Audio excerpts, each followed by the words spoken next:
We request your cooperation and support. The Central Michigan Chippewas have been road warriors through the first 3 weeks of this 2025 season. And now Matt Drinkle's team finally gets its long-awaited home opener today at Kelly Short Stadium. It's been a tough start to the 2025 season for Wagner with stiff competition week after week. Today, they look to hit the reset button on their season. You're watching the MAC on ESPN. It is FBS against FCS on a perfect fall September Saturday in Mount Pleasant, Michigan. They finally get to play a home game here. It's Central Michigan against Wagner. Welcome high above Kelly Short Stadium. With the former Memphis Tiger Doc Holliday, I'm Evan Stockton. It's a new coaching staff for the Chips, Doc, and you could sense it as we were getting ready for this game today. They're finally ready to breathe. They have a home game coming up. No doubt about it, man. When you're going into training camp and you're going into the first couple of games of the season, they've been on the road. You can't wait to get to the house. Lost the last 2 games, won the first game, but they're at the crib for the first time, so of course they're extremely excited. Yeah, and those last 2 weeks, no slouch. At Pitt, at Michigan, some real tough competition there in the Power Four. The thing Central Michigan's trying to figure out is who's going to be the quarterback long term. They started the season with 3. Now they have 2. You got Angel Flores and Joe Labus, who we'll see primarily today, Doc. What do they bring to the table? You got 2 quarterbacks that has 2 different dynamics. You got Flores, he likes to use his legs to hurt you. Then you got Labus, he likes to stand back there and use his arm to hurt you. But you know what? At the end of the day, both of them can hurt you. They just hurt you in different ways. And then when you have a team like Wagner coming in, an FCS school, part of the deal is you just want guys who are going to be unafraid to play against stiffer competition. And their running back is not going to be afraid to that. Big back, big dog, Andre Hines. I love those big backs because I was a big back. He has to show some physicality and some toughness for those Wagner Seahawks today if they're going to have any chance of winning this ball game. He's a former Boston College Eagle. Played against Syracuse a couple of years ago. He's not going to be scared. Fun matchup coming up. Central Michigan, Wagner. You ready to kick this thing off? Of course, man. We got to, man. But in the words of Lee Corso, man, I got to make a pick. So I'm going to pick Central Michigan, but not so fast, my friend. I'm not going to do that. Salute, clap, clap to Lee Corso, the absolute legend. And Coach Corso would love this weather today in Mount Pleasant. It is perfect football weather on a September Saturday. All ready to kick this thing off. Central Michigan won the toss. They deferred. So Wagner will get the football to start the game. Wagner coaching staff told us a huge emphasis in this game is special teams. Thought it let them down, and their loss last week. Sam Martin, the captain, one of the men back deep. Kate Graham to get us going in Mount Pleasant. They're finally playing football here in 2025. And Cade's first kick, a little bit of adrenaline on that boot, nearly cleared the end zone. First home game for Matt Drinkle. Did an awesome job in the Army staff for the last handful of years. And Tom Masella, the head coach for Wagner, he is a Staten Island guy through and through. One of the finest athletes Tottenville High School on Staten Island has ever had. And he's looking for better execution from his group today. Yes, he is. Execution, physicality, and just being mentally in this ball game because you're on the road, you're facing a Central Michigan squad. He just wants them to play error-free football. Andre Hines will start as the back with Jack Stevens. They give it to him, and there is not very much there.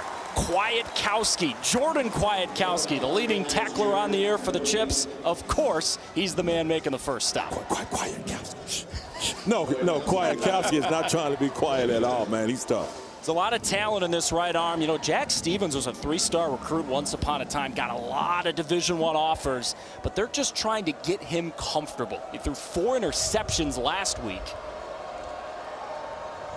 Wants to throw here, pump and a throw, and it's picked!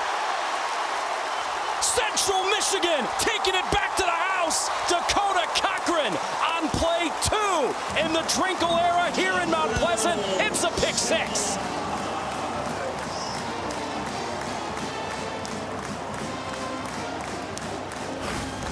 And what better way to start this 2025 season right here? You got your receiver coming back. He just running a nice little stop route, tries to curl over the middle. Can't get it. And who's there to snatch it up? Mr. Cochran taking back for a pick 6. And what better way to start your home schedule than to score like that, my guy? Central Michigan, all of last season, 5 takeaways. That was just their 6th. They had 3 in the first half of the first game of the year at San Jose State. And in home game #1 of the year, they got a pick 6 and a chance for a PAT right through the uprights from Cade Graham. This is what the home crowd was waiting to see. Tip, pick 6 chips. Media timeout.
I don't know if there's an FBS team that's had a tougher start to the season than Central Michigan in terms of just how far they've had to travel away from home.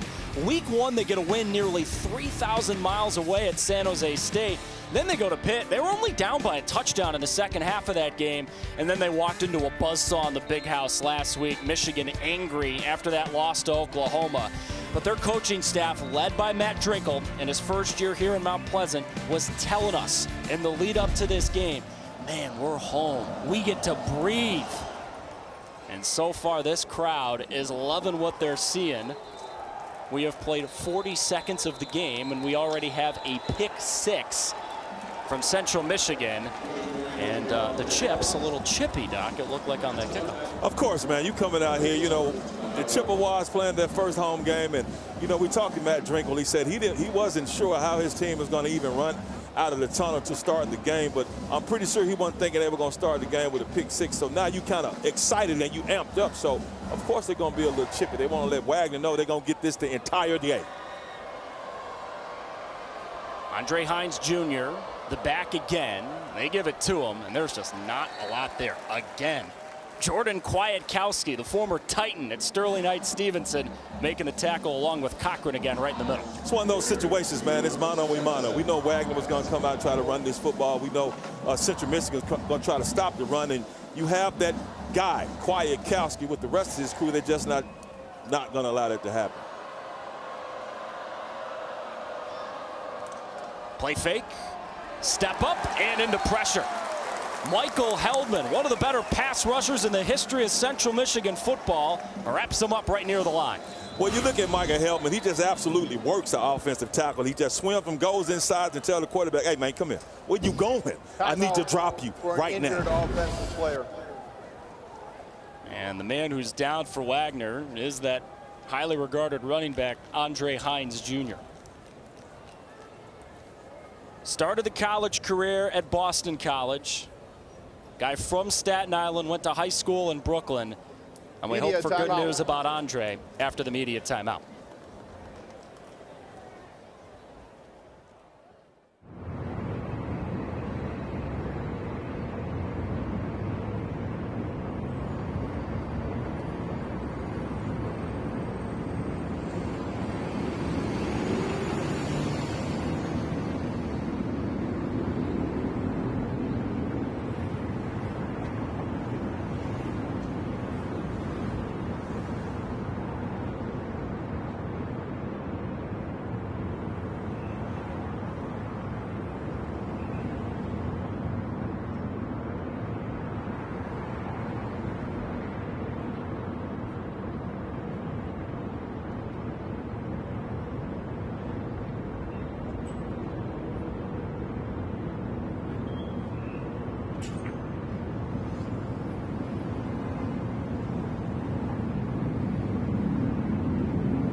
Working on that right leg of Andre Hines on the sidelines. Fingers crossed, the big back for Wagner, able to come back in the game.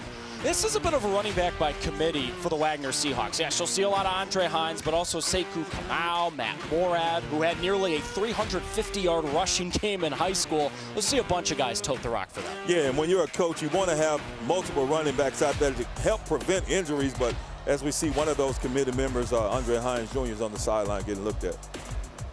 So they bring in Kamau here. Let's see how they use him. It's third down for Wagner. Stevens slings it to him.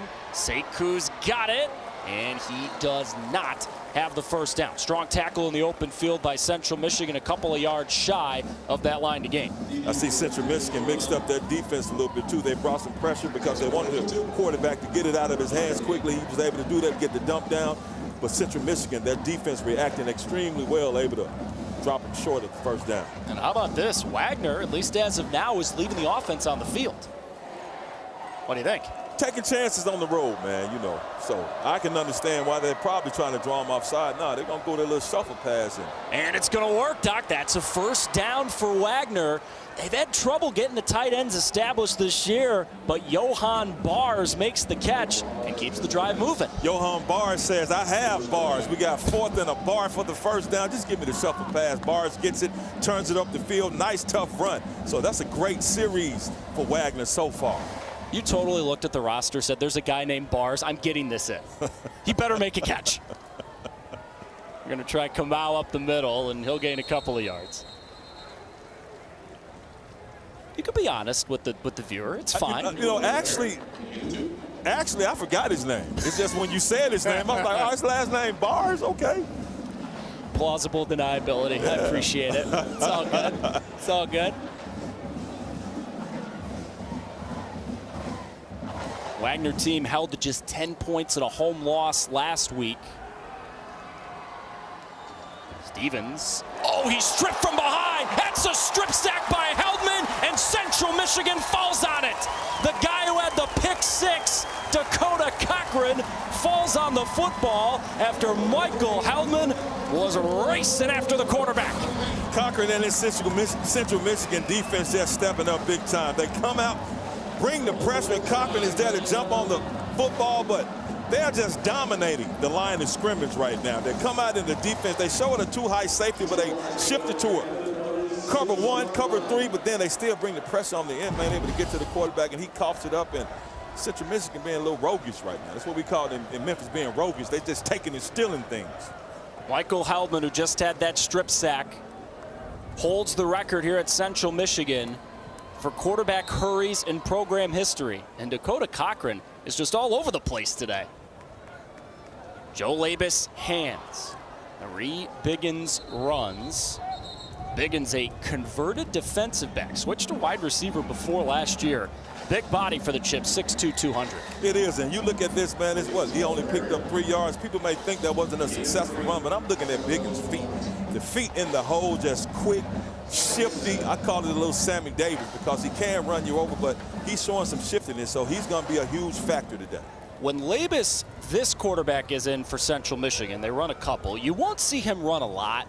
He can run, but his longest run this year is 6 yards. When Angel Flores, number 7, is in, he's the runner. Direct snap to Biggins, and he leans ahead for a couple of more yards, setting down third down and medium here for Central Michigan. Well, I see Central Michigan trying to mix it up a little bit on offense. You get the direct snap to the big back gets it and goes off tackle. But that's what I like to see about running backs like Biggins. Let him get it, let him go off tackle, going side to side. Sometimes you lose your advantage of your size and your physicality, but third and medium, I love to see what they do right here. They motion Langston Lewis. Looking in his direction. Get it to the speedy number 20. Slipping a tackle and getting a Central Michigan first down. The 4th catch of the season for Langston Lewis. Moves the sticks. That's just easy money, man. You bring Langston Lewis across the formation. You see, you know if it's man-to-man, it's not man. You just drop him in the flat. Cornerback misses a tackle and picks up a first down and picks up some good yardage. Bolton Guerrero had to make that tackle in the secondary, or Langston may have found his way all the way into the paint.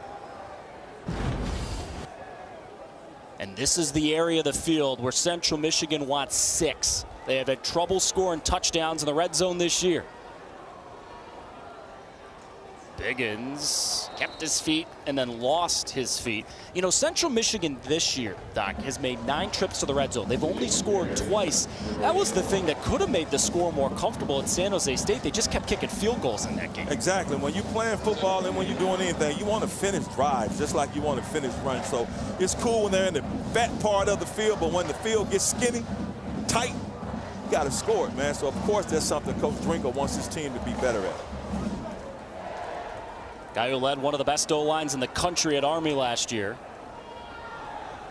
This is a keep with the new quarterback into the ball game. That's Angel Flores. He brings that running element. Doesn't have the first down yet, but they're real close. He might not have the first down, but he does have vision. There's some great blocking right there. Just love to see how Flores, just watch how he takes it. It's a call quarterback draw. He's just going to weave his way through that. You do the play, you do the fake, you fake the handoff and let Flores make his way through that Wagner defense. They do take him off the field here on a 3rd down and short. Trey Cornist is now the back with Labus.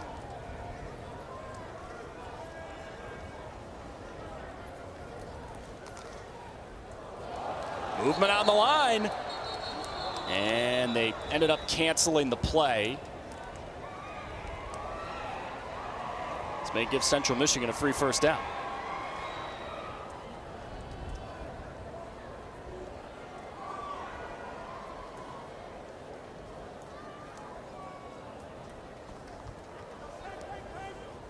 Offsides. Defense. Number 3 made contact with the offensive player. Half the distance to the goal. Result of the penalty is a first down. May have been a good old-fashioned hard count from the redshirt senior Labus there. You got to hold your water. You know, that's what Central Michigan wanted, catch them off guard, which they did, because they know they're a little antsy here in this goal line situation. So just gave Central Michigan a free 4, and that's something you don't want to do because they don't need you to give them anything free because they're dominating this game so far. Flores back at quarterback. He's keeping it for Central Michigan and waltzing into the end zone. This is the first time they get to watch Matt Drinkle here at Kelly Short Stadium. And just about halfway into the first quarter, I think they're liking what they're seeing from the new head coach. They are, man. And you know what? That's a great run by Flores, but it's an even greater execution of blocking by everybody out there. No one touched him. The hole is there. You see everybody has a hat on a hat. Every offensive lineman, tight end, running back, they're winning their blocking. Flores, all he has to do is walk right on in there, and he's specifically, literally, almost just walked on in there. And when you're a running back, when you're a quarterback, that is what you dream about when you wake up in the morning. And Cade Graham, the kicker for Central Michigan, dreams of a lot of kicks like that today. Central Michigan back home, trying to get this record back to 2-2, and they're rolling early.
14-0 Central Michigan as the first quarter rolls on in Mount Pleasant, where we had a very special ceremony before today's game.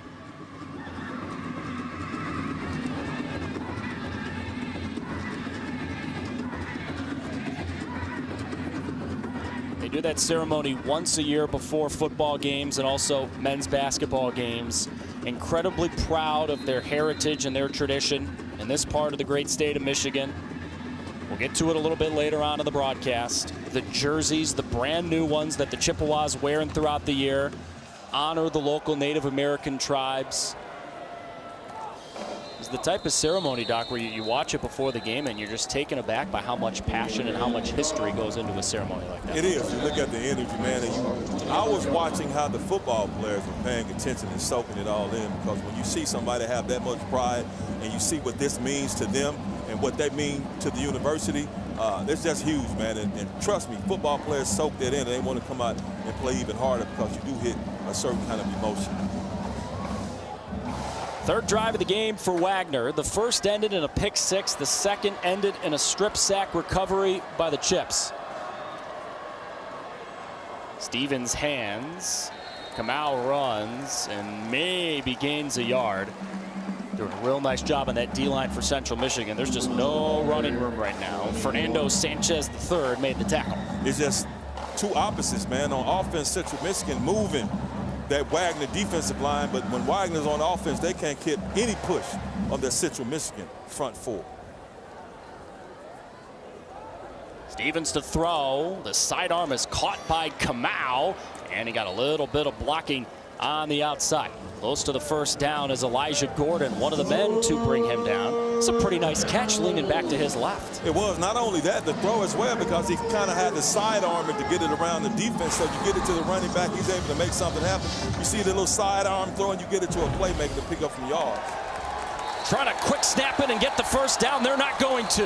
Kwiatkowski has been navigating every centimeter of that turf so far today for Central Michigan. Hey, you see Zero, he's straightening up his jersey, straightening up his face mask, because Kwiatkowski just popped him right in his face, and even to just bring him down and corral him like that, and just look at all the Chippewas around. He gets it on the draw play, and Kwiatkowski like, no, I need you to come in, I need you to go that way. You ain't pick up no first down. You did a good play the first play, but just here now. Defensive coaching staff for Central Michigan said what makes Jordan so good at the linebacker spot is the low snap is nearly blocked. Wagner finally gets a bit of a break here as that ball will roll, and there is a flag back by where the punter released the ball. And it was shorter than 5. It's 4th down and 2, so any sort of running into the kicker gets him the first down. Running into the kicker, defense number 49. The ball was not touched by the defender. That's a 5-yard penalty resulting in a first down. It's the only thing that's gone wrong today for Central. And I'm laughing at 49. He knew he ran into him. He tried to hold him up like that was going to stop the referee from throwing the flag. He's like, look, I apologize. I'm sorry. I'm not supposed to. The ref looked right at him. Nope. And he knew he was dead to the wrong. These are kind of opportunities you don't want to give Wagner, but he made a mistake. I'm pretty sure he's going to do his best to make up for it. Keyshawn Hayden, the guilty party. All right, so that Wagner offense, which thought they weren't going to get a shot to get the football back for a little bit, all of a sudden change, they're back in the field here. This is what you need. You need extra opportunities if you're going to try to get into this game, but they're not out of the game, but they got to get some momentum going. They had a couple of positive plays on this drive, so hopefully they can keep that momentum going. Sekou Kamau remains the back. Haven't seen Andre Hines for a while. And he's brought down. Strong tackle in the open field by Elijah Gordon, stepping up from his safety spot. Former chemic at Midland High School. As you may have guessed, there are a lot of state of Michigan guys on this Chippewa team.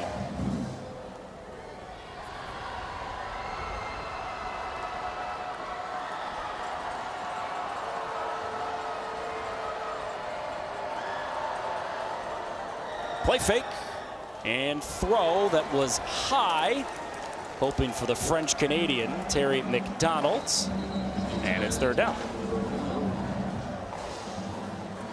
Timeout for an injured offensive player. This is what you do. You see 45, Reeds gets up there. Central Michigan comes out in their 42 defense, too high safety. Wagner trying to get a quick slant in there, and no, when you're a linebacker, when you're a defender, if you can't, even if you're not rushing, his job was to watch the quarterback. He watched the quarterback, and his timing was perfect. He got his Dikembe Mutombo. Not a clean block, but a little tippy tip. That's Prince Gaitan, the right tackle, who is down for Tom Masella's Wagner Seahawks. It's his 6th season at the helm of his alma mater. He's in the Athletics Hall of Fame at Wagner. Went to Tottenville High School on Staten Island.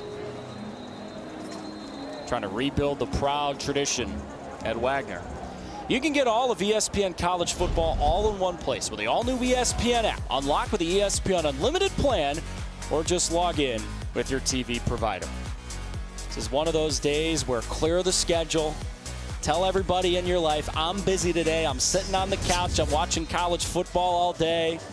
Great matchups all day. That big Miami-Florida game tonight. They were sweating down on game day this morning. Poor Pat McAfee, I think, needed an outfit change. Stevens on 3rd down. Oh, boy. I hope he's okay. Fernando Sanchez came with the pressure, and he immediately knew what he did. Sanchez beat his man convincingly coming off that edge. He got to him, but just got reckless with his hands and grabbed him around the face mask, and he Personal already foul, face mask, defense, number 14. 15-yard penalty, automatic first down. Thank goodness Jack Stevens is okay. Yeah, that's kind of a scary situation, man, to see somebody grab him and he whip his head and whip his neck around right there. So you see him up standing and talking. So hopefully he is okay. He appears to be okay. I mean, if you're Central Michigan, though, the only way Wagner's moving the football in this game is when you make unforced errors. 2 penalties on this drive have kept the drive going. And that's exactly what they've done right now. And I'm pretty sure Matt Drinkle is not happy about this because his team was playing so well, dominating. But these are the kind of mental mistakes you don't want to make and you don't want your team to have, because you don't want it to seem like you're getting lackadaisical and comfortable where you are. Jordan Barton is into the game at quarterback. Stevens is out. Senior from Riverside, California. Went to the same high school as Mark McGuire. Kamau on the run, and he was swallowed. Michael Heldman, one of the men making the tackle. Such a good pass rusher for Central Michigan. Good in the run game that time. Michael Heldman is just dominating right now. That entire Central Michigan defensive front is dominating right there. But you see Heldman, that's what you want to do. Blocker engages him. He sheds him. Get out of the way. Tackle, I want you to run right to me.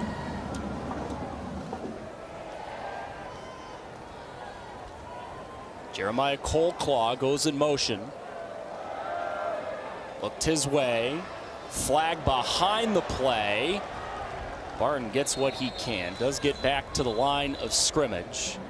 That flag was thrown where usually you get holding.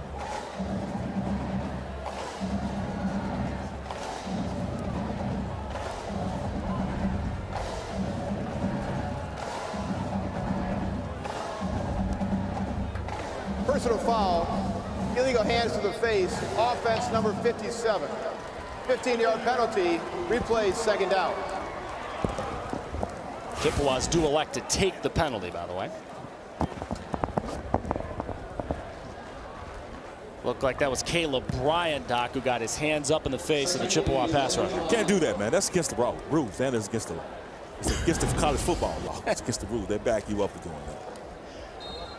Poor Caleb, the junior from Philly, thought he was just breaking the rules of a football game. Apparently, Doc's saying there may be further punishment. Football laws, man. It's football laws. All right. Set up a screen. This is McDonald for not a lot. Elijah Gordon, yet another tackle. Had 8 of them at Michigan last week, and he's nearly halfway there this week. Elijah Gordon is all over the place, and this Central Michigan defense is all over the place. Not only are they physical, I love the speed and the way everybody gets to the rock. Wagner comes out, tries to run a screen pass. It's just not working. It's just too much defense on that Central Michigan defensive unit.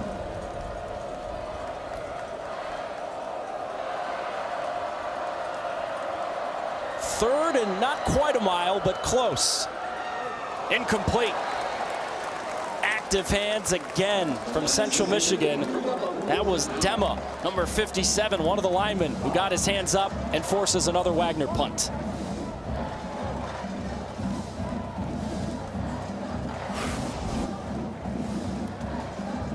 If you're Central Michigan, this is exactly what you want to do. And you can see the defenders, this got to be something they saw in film and what coaches coach, because he's telling them if you can't get there, watch the quarterback and get your hands up. And so far, they've got a couple of block shots. Line drive punt. Caleb Spann ends up letting it roll. And this is going to work beautifully for Wagner. That is the 6th punt this season down inside the 20 by Wagner. And Central Michigan's going to have a long way to go.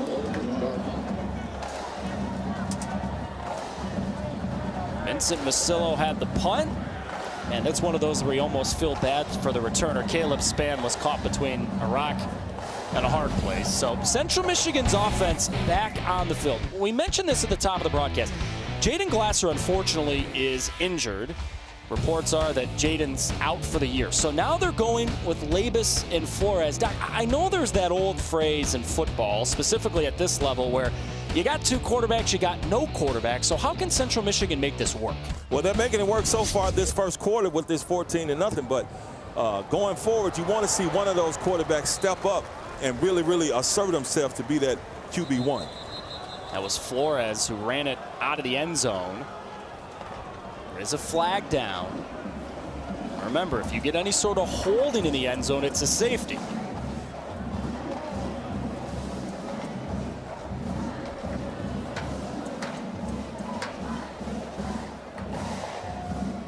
And Drenkel is hoping that's not the case here.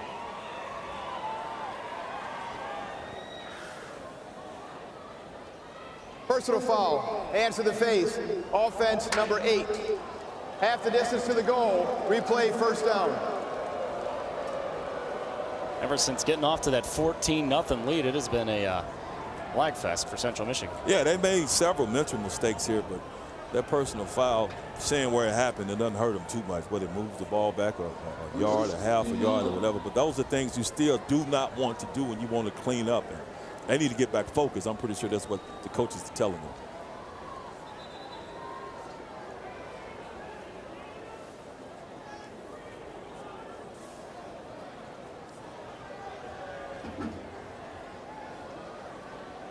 Cornice the back with Angel Flores.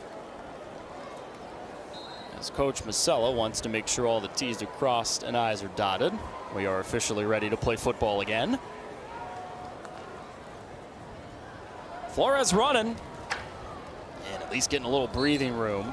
Lowers that shoulder, gets across the 5 to the 6. Angel, a well-traveled guy, played the last 3 years at Northern Arizona.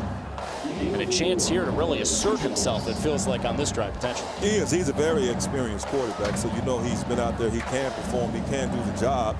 So that's pretty much why they have so much confidence in him to come in there and do some damage with running that rock. But I wouldn't be surprised if they let him throw something, because I know Wagner's not looking for him to throw the ball at all. The back behind him is Trey Cornice, the Tulane transfer. Got away from the first hit, couldn't get away from the second. Jaden Brown stepping up from the secondary to make the tackle. And it'll be 3rd down for Central. But that's that power ball. I still love to see Central Michigan come out in there, 22 personnel, 2 running backs. You got that fullback in there and 2 tight ends try to run it down Wagner's throat. But Wagner showing that they are resilient and they are showing some toughness right now. What they're able to do with this Central Michigan offense to kind of slow them down a little bit. You know how in The Grinch his heart grew 3 sizes at the end of the movie? Whenever they line up in personnel like they've been running, the former running back standing to my right in the booth, his heart grows 3 sizes. And big smile too, man. Big smile as well. Flores running. Doc smiling on that play. That's power O and a 1st down for Central Michigan. Akil Lampley made the tackle. He really didn't have anybody really around him. I am smiling, but it's a temper smile because the running back, he led Flores through the hole, but he actually didn't touch anybody. He was looking for somebody to block, but it wasn't anybody to block. But Flores still able to make it happen on his own. See, look at the running back. He weaves through there, really doesn't hit anybody, but Flores still able to pick up that 1st down with his legs. Cornice will stay in. Pistol look with Flores. Check it, that's Labus back into the game, and he finds Tommy McIntosh, the former DeWitt Panther and Wisconsin Badger, who's got the catch and a solid gain on first down. You got to love that route, McIntosh. Just a shallow cross, shallow under route. Bring him here and just pitch it to him. He finds a hole. You get the defender who moves out of there because he's trying to follow the running back, and you had a nice little window to place that ball, and that's exactly what Labus did. Tommy had a 47-yard catch against San Jose State week 1. It's been quiet since. Give to Cordes. There is nothing there. A couple of Wagner Seahawks fly into the football. Luke Jakubowskis, one of the men making the tackle, and got another third down here. Love it. Jakubowskis is jacking people out there, man. That's a nice physical win for number 4 and that Wagner defense. I love how Jakubowskis went in there and handled business right there. So this is interesting. Third down and medium. And Flores, the quarterback who's the running threat, is not on the field. They keep Labus in there. He can run it, but not as well. He's set to throw, and he's throwing a strike. That's a first down for Central Michigan. Tyson Davis moves the sticks. That's just a dance. You got Tyson Davis just come out, just do a 5-yard out route. Go to the sticks, find the sticks so we can get a first down. That's exactly what they did. Look, quick play action. You can tell they danced. This is choreography. He comes out, run that 5-yard out, and Labus just places it to him. Nice velocity. You got a free 4. They earned the 4. You got another 4. It's true. Got to snap it one more time here in the quarter. About a 2-second difference game and play clock. They'll go power O and lean ahead up to the 35. A gain of 4 on first down, and Central Michigan will take this thing into the second quarter. First home game of the year for the Chips. First home game in the head coaching career of Matt Drinkle here at Central Michigan. On the second play, they got a pick 6, and they're trying to add to the lead after this.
Students and the whole crowd here at Kelly Short Stadium in Mount Pleasant celebrating the official start of a new era of Central Michigan football today. Matt Drinkle, the new head coach, coming over from Army, where he and a handful of members of his staff learned a ton from Jeff Monken, who's built such a remarkable program at Army over the last handful of years.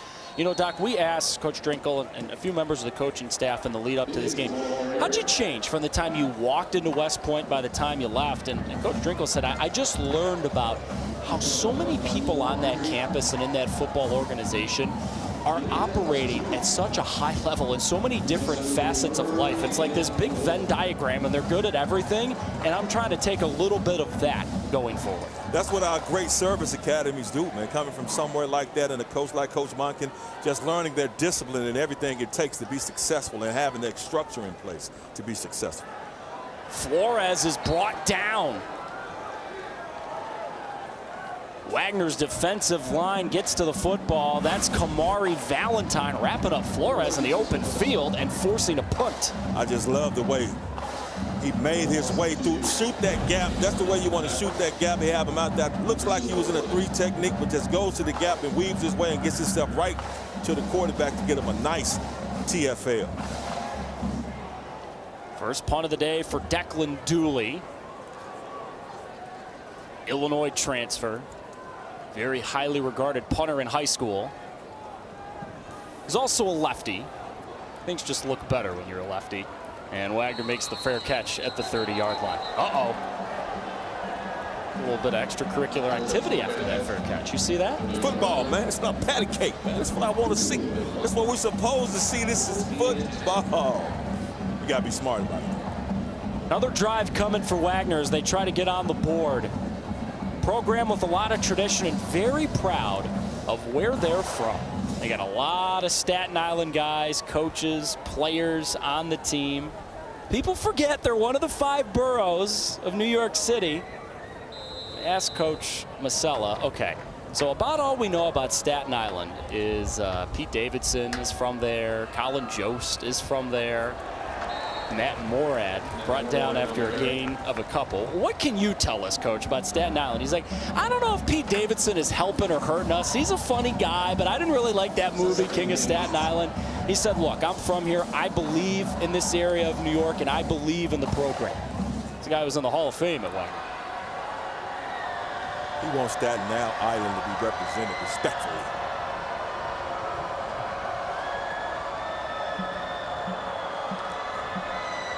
Jordan Barton, the second quarterback to play today. He's flushed out of the pocket. He's going to run, take a big hit along that sideline, and get a flag. Barton sacrificed his body as Elijah Ricard laid the lumber here.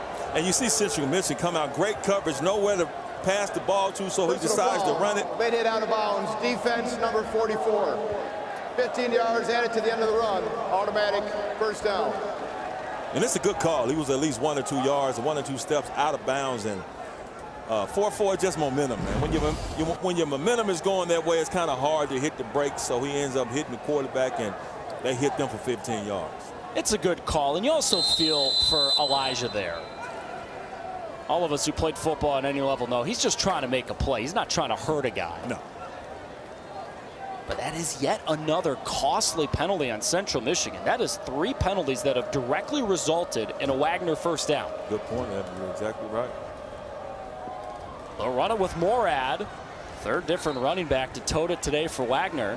That's a solid gain up to the 40-yard line. They are into Central Michigan territory here. Love that explosiveness you see from Morad right there. Going there, getting off tackle, picking up some good yardage. A little tempo for the first time. We have not seen Jack Stevens at quarterback since his helmet was ripped off on a pass rush from Central in the first quarter. Morad again. First down, Wagner.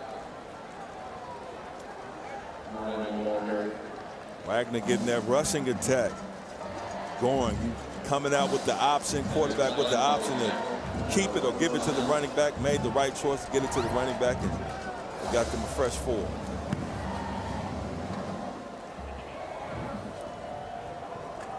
Jordan Barton, the senior quarterback who last year was at Sac State. Before that, Riverside City College. Before that, UT Permian Basin. He's on his fourth school, and he's starting to lead a decent drive here as Morad gains a couple more. This is where it gets tough for Central Michigan, right? Because you spent the whole week preparing for one guy, and all of a sudden another guy comes in, and the offense has changed on him in the blink of an eye. It has, but that's why you have to be able to make what we call battlefield adjustments. You have to know about every player that can potentially play, even though you get prepared for somebody else. You got to know that another guy can come in there, so you got to know what their strengths and what weaknesses are. That's why film study is so important. Kamau has checked in at running back for Wagner. Pulled it out of his belly and turned a negative into a positive. Barton takes a pop in the middle of the field from Sanchez, but makes it a third down and more manageable for the Seahawks.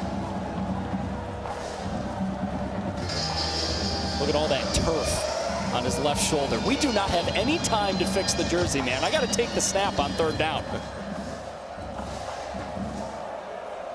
This would be their first conversion on a third down today.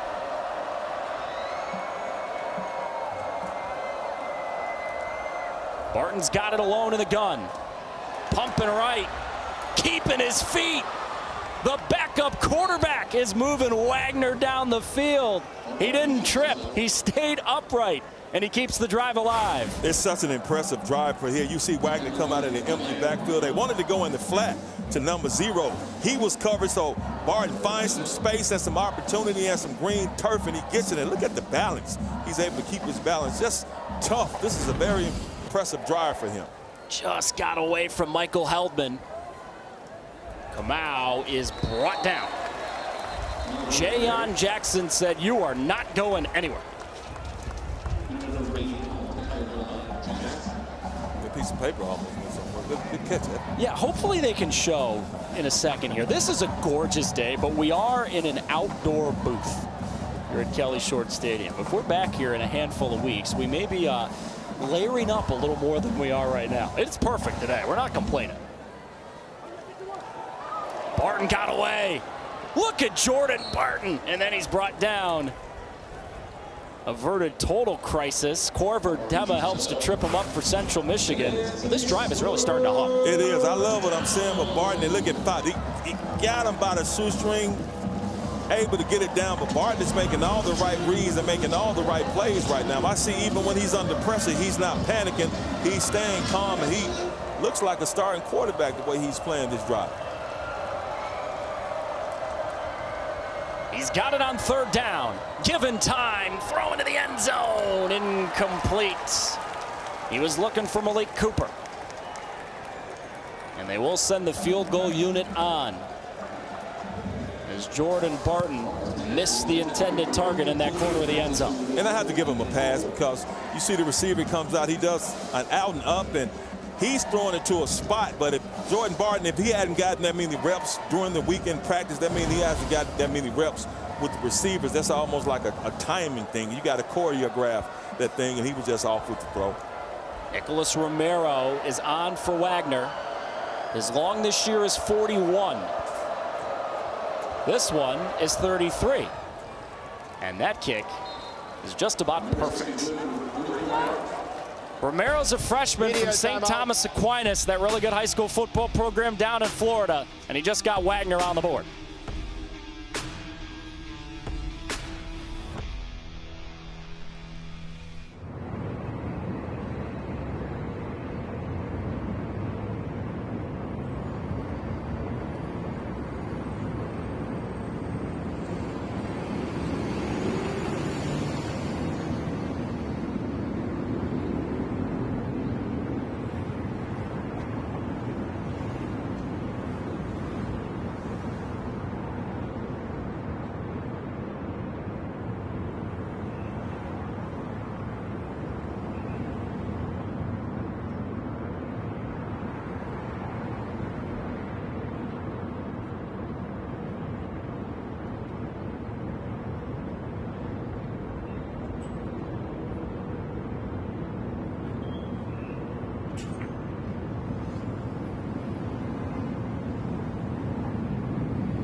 Fall foliage not quite in full bloom here in the Midwest, but some of those trees are starting to turn a little red and brown and orange. Extra Yard for Teachers Week, an annual back-to-school effort led by the College Football Playoff Foundation that brings college sports together to recognize and show appreciation to great teachers across the country. To support Extra Yard for Teachers recognition and resources initiatives, scan the QR code on the screen right now for more. Bend but don't break for the Central Michigan defense on the last drive. Wagner forced to settle for a 33-yard Nicholas Romero field goal. So Central Michigan about to get the football back.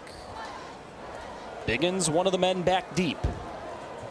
Haven't seen a ton of Biggins at running back since early on in the game.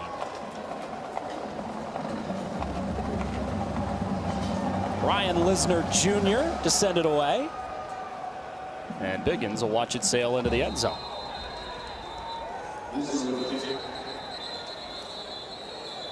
We have 3 different flags thrown on the field in between the 30 and 40-yard line. It's been a lot of laundry on the field here at Kelly Short Stadium so far today. And whatever happened and whoever did it, you know they did it because it's 3 flags. Yeah. Everybody saw it. Yeah.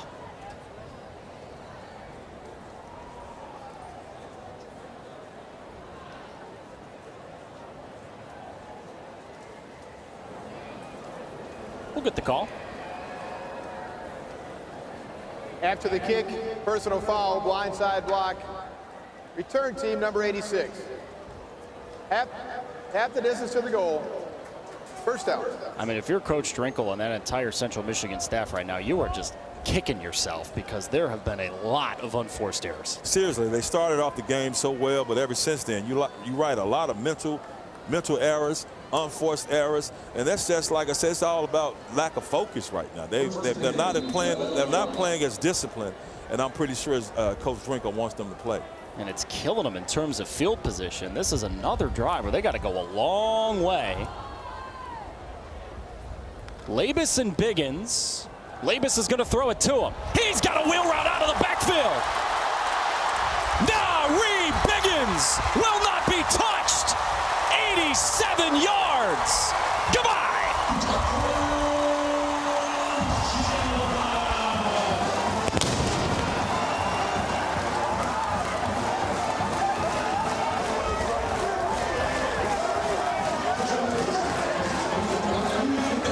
This is what you call cue the band. I just love this play. You look at him, just sit him out on the wheel route. The DB can't get to him fast enough, and Biggins gets his big board down, track star. And this is what you love to see, a running back with a catch and a run to take it a plus 80. How long was that, Evan? 87, you say, Evan? I think it was officially 88. 88, okay, because he wants their yard. But it's just a beautiful play. And Biggins, I love to see running backs able to catch that rock out the backfield like that. Just an easy read and an easy run. Timeout. Started as a DB, now he's a running back. And he's running to the house for Central Michigan.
Welcome back to Mount Pleasant, where we just saw an 88-yard catch and run for a touchdown for Central Michigan. Evan Stockton, Doc Holliday with the rest of our great crew.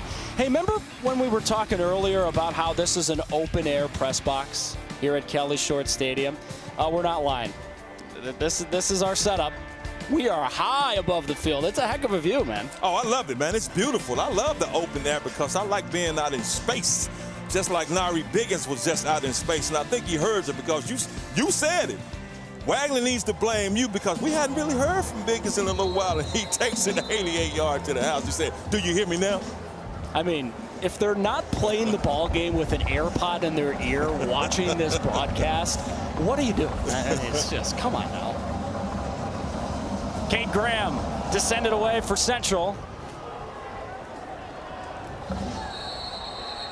And although the fair catch was called by one Wagner player, it was caught by another, and that kills the play.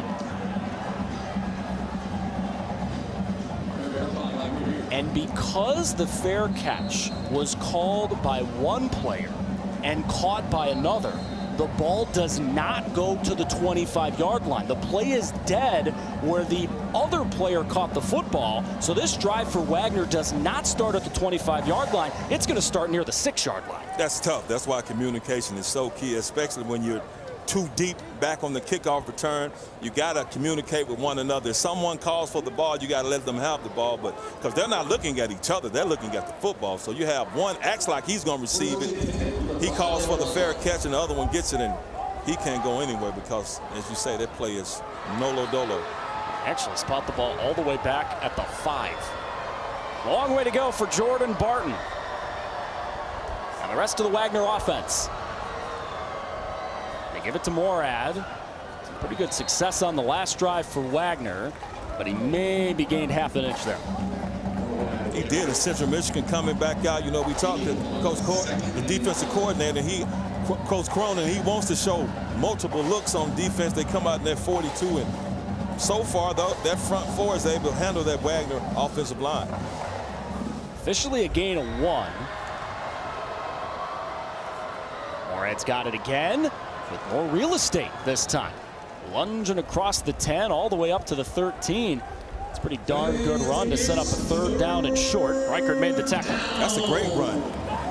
Great feet, great shiftiness to be able to watch him get this ball on his draw and just watch it and jump skip. Get up out of there, get up the field. North and south, that's what you want your running backs to do.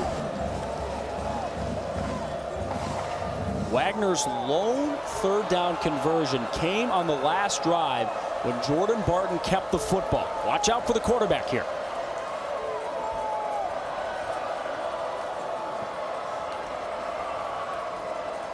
Wants to throw, and he's got it complete for a 1st down. Malik Cooper sat down, made the catch, and moved the sticks. And that's exactly what you want Cooper to do. You got the wide receiver, you got the quarterback in the gun. All he wants him to go is to a spot and the space. Stop route, easy pitch and catch, 1st down. Jalen Carroll was draped all over Cooper, but Wagner squeezed it in there.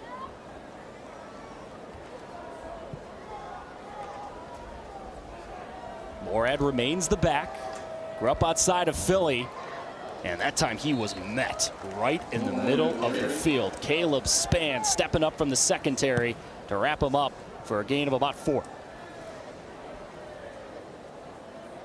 Spann played really well last week in Michigan. 6 tackles and dropped an interception.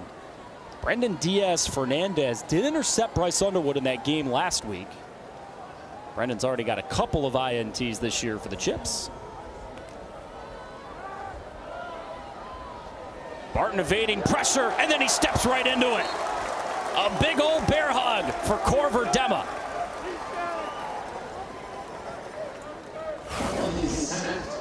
This is what I like to call a demonstration because he absolutely abuses the offensive tackle. 5'7", can't do anything with him. Dema, he engages him, stands him up, throws him out of the way, and he just hugs on his quarterback like that. That's the kind of things you don't, as an offensive lineman, you don't want to be watching your quarterback get up off the ground. Makes it 3rd down and long for Wagner. Barton running and not gaining nearly enough. Barely got back to the line of scrimmage, and that is it. Central Michigan gets the stop. Michael Heldman has been all over the field in the first half. He has. Not only him, it's just that entire unit. I think they got the message, whatever Coach Cronin said to him on the sideline. Look, we need to tighten up a little bit. We've let Wagner get some things. We can't let them gain any more confidence. And you see everybody is around the ball who isn't in the defensive backfield covering. And you see Kwiatkowski and everybody else in Heldman. They just want to meet what a quarterback is. Line drive kick. Span gets away from it. And the Central Michigan drive will start right around the 38-yard line. Football officially spotted. Media timeout. At the 37. Could be the final drive of the half for Central Michigan. Coming up right after this.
Lead to the ball for Central Michigan. Coming down the wire in the first half. Non-conference game here in Mount Pleasant today, and a few MAC games next week with a couple of non-conference games sprinkled in. Central Michigan, Doc, right back here at home next week to take on Eastern Michigan, who's at home today down the road in Ypsilanti. Bunch of good games on the slate again next week in the MAC. It is, and it's a battle of directional Michigans next week, so looking forward to that. Could be the final drive of the half for Central Michigan.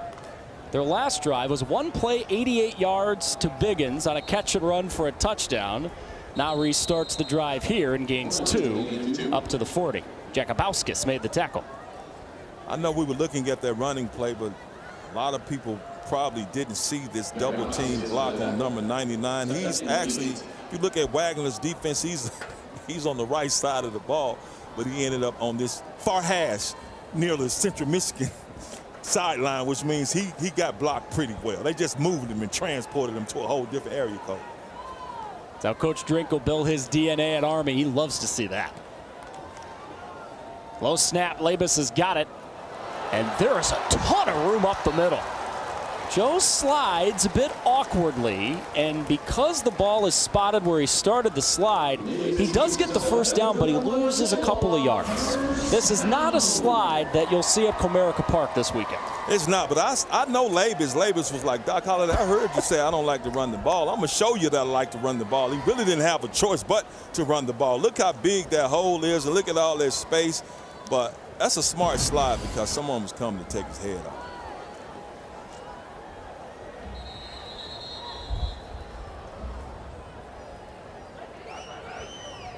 The ruling on the field is that the runner gained the line to gain That play is under review.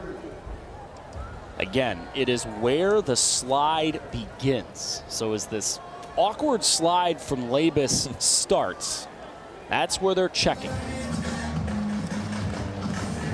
Based on the initial spot, it was really close to being short.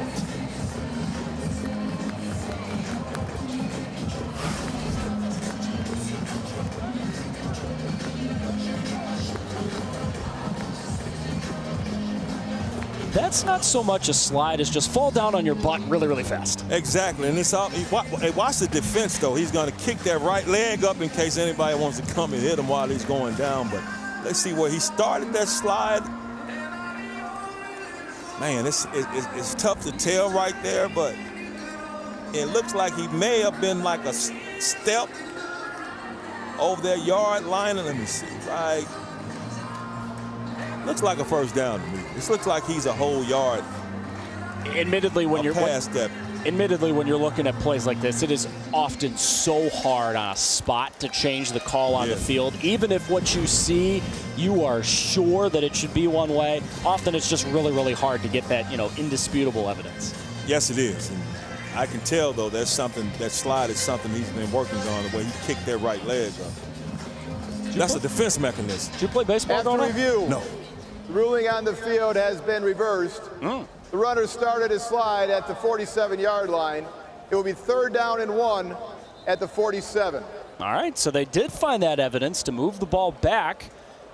And Central Michigan's got to get a couple of yards here.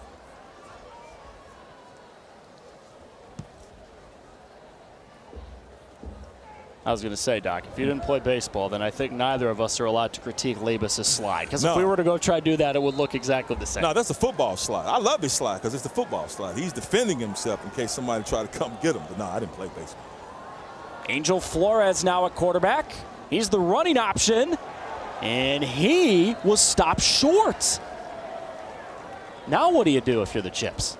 I go for it, man. You're at home, you're up 21-3. You're still trying to establish the physicality and trying to close the door on Wagner, hopefully, in this first half. So if I'm Coach Drinkle, man, I'm going for that because I'm going to show some confidence in my offensive line and in my running backs and in my quarterback. Feels like this is the type of opportunity in your first ever home game to start building your identity. Indeed, you're exactly right. And this will be a statement play. Flores stays at quarterback. Running all the way left. That extra lean may have gotten him the first down. On the initial hit, he was short. They teach you as a quarterback and a running back to fall forward, and it gives Central Michigan the first down. Not by much, though. Nice physical run by Flores. That's what he does, but you're exactly right, Evan. As a running back, you always want to, you get hit, you want to fall forward. And that initial hit had him stopped, but Flores still able to drive and able to fall forward and get that first down. 2-minute timeout at Kelly Short Stadium. That is Central Michigan timeout. keeps the drive moving, trying to add points before the break.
Approaching halftime at Kelly Short Stadium in Mount Pleasant, Central Michigan lead the ball. And they get the ball to start the second half, trying to go 2 for 1 here. Coming up at the half, we'll take a spin around Maction, let you know what's going on today, get you ready for the rest of Maction, including next week. And we'll take a look at the halftime highlights and stats. More to be added here. Final couple minutes of the first half. Labus in the gun for the Chips. Lewis motions in. They flip it to him. This could be a double pass. He elects to eat the ball, and this turns into a decent play after all. You know, as a wide receiver, Langston wanted to throw that ball so bad, but it still turns into a really nice play on a first down. It's beautiful. First of all, it looks like a bubble screen to him, but he's supposed to throw that ball, but there's no one to throw the ball to. He gets some great blocking out front, so Number he spots 7 on out. the defense must leave due to his helmet coming off during the play. Just loves the play action. Flips it to him, and he wants to throw it, no one to throw it to, so I'll just take off and watch him on the sideline. Some great balance until he finally steps out of bounds. You know, Langston's thinking, okay, I want to throw this ball, but if I throw this ball and it gets picked, they're never going to let me throw ever again. That's a good point. So I can't throw the ball right now. Labus tipped an incomplete. He was hoping for the tight end Temple, and there was strong coverage in the back end that time. Akil Lampley knocked it away. Great coverage by Lampley. Read it. Trying to throw that little curl route in the middle of the field, and it's what your free safety is supposed to do. Supposed to read, react, break on the ball, and get a break up, and that's exactly what he got.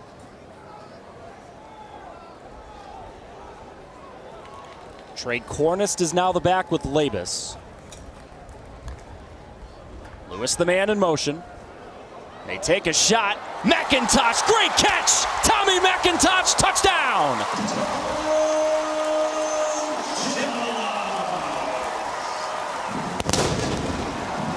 Tommy McIntosh, his first touchdown of the season. And Joe Labus just dropped that thing in the bucket. 34 yards for 6. And all we have here is just a simple corner route. You tell McIntosh, do the corner route. We got the underneath and the flat, and he just runs a perfect route and just a perfect ball. And I don't think Labus could have placed that ball in his hands even more perfectly had he handed it off. Just a beautiful route, just a beautiful throw over the defenders and right in McIntosh's hands, and he didn't even have to slow up, hit him in stride. Now you got another big 6. Got to feel so good for Tommy, guy who started his career at Wisconsin, didn't work out. Coming back close to home here in Mount Pleasant. He's from the greater Lansing area. Won a state title playing for DeWitt. And now he's got a touchdown right near the end of the first half. Cade Graham adds yet another extra point.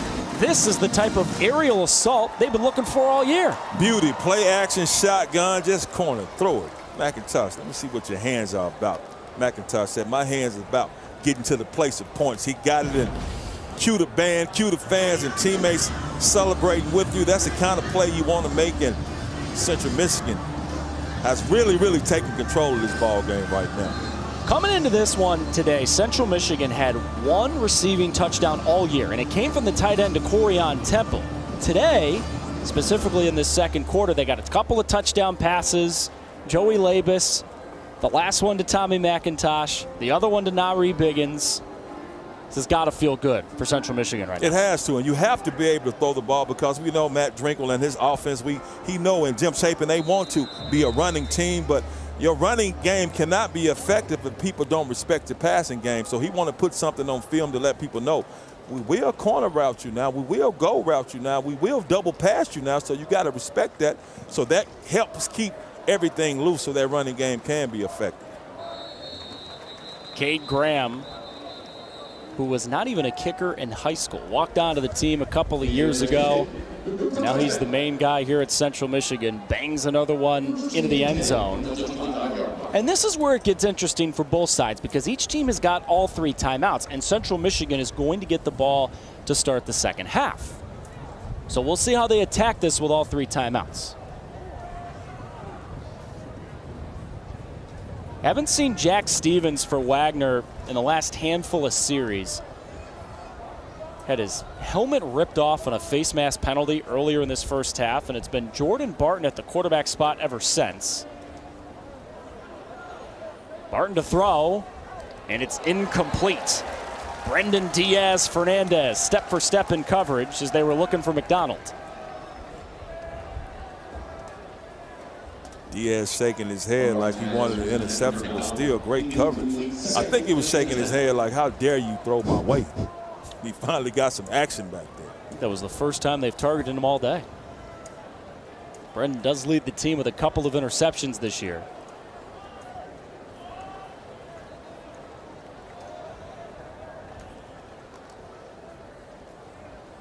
Barton to throw, a long one, and it's caught for not a ton of yards. Do get McDonald on the catch, the junior from Montreal. That's a long way to throw the ball, Evan, for a 2-yard route. They basically threw the ball, what, 15, 20 yards to gain one? On the 2-yard route, exactly, well, 1-yard route.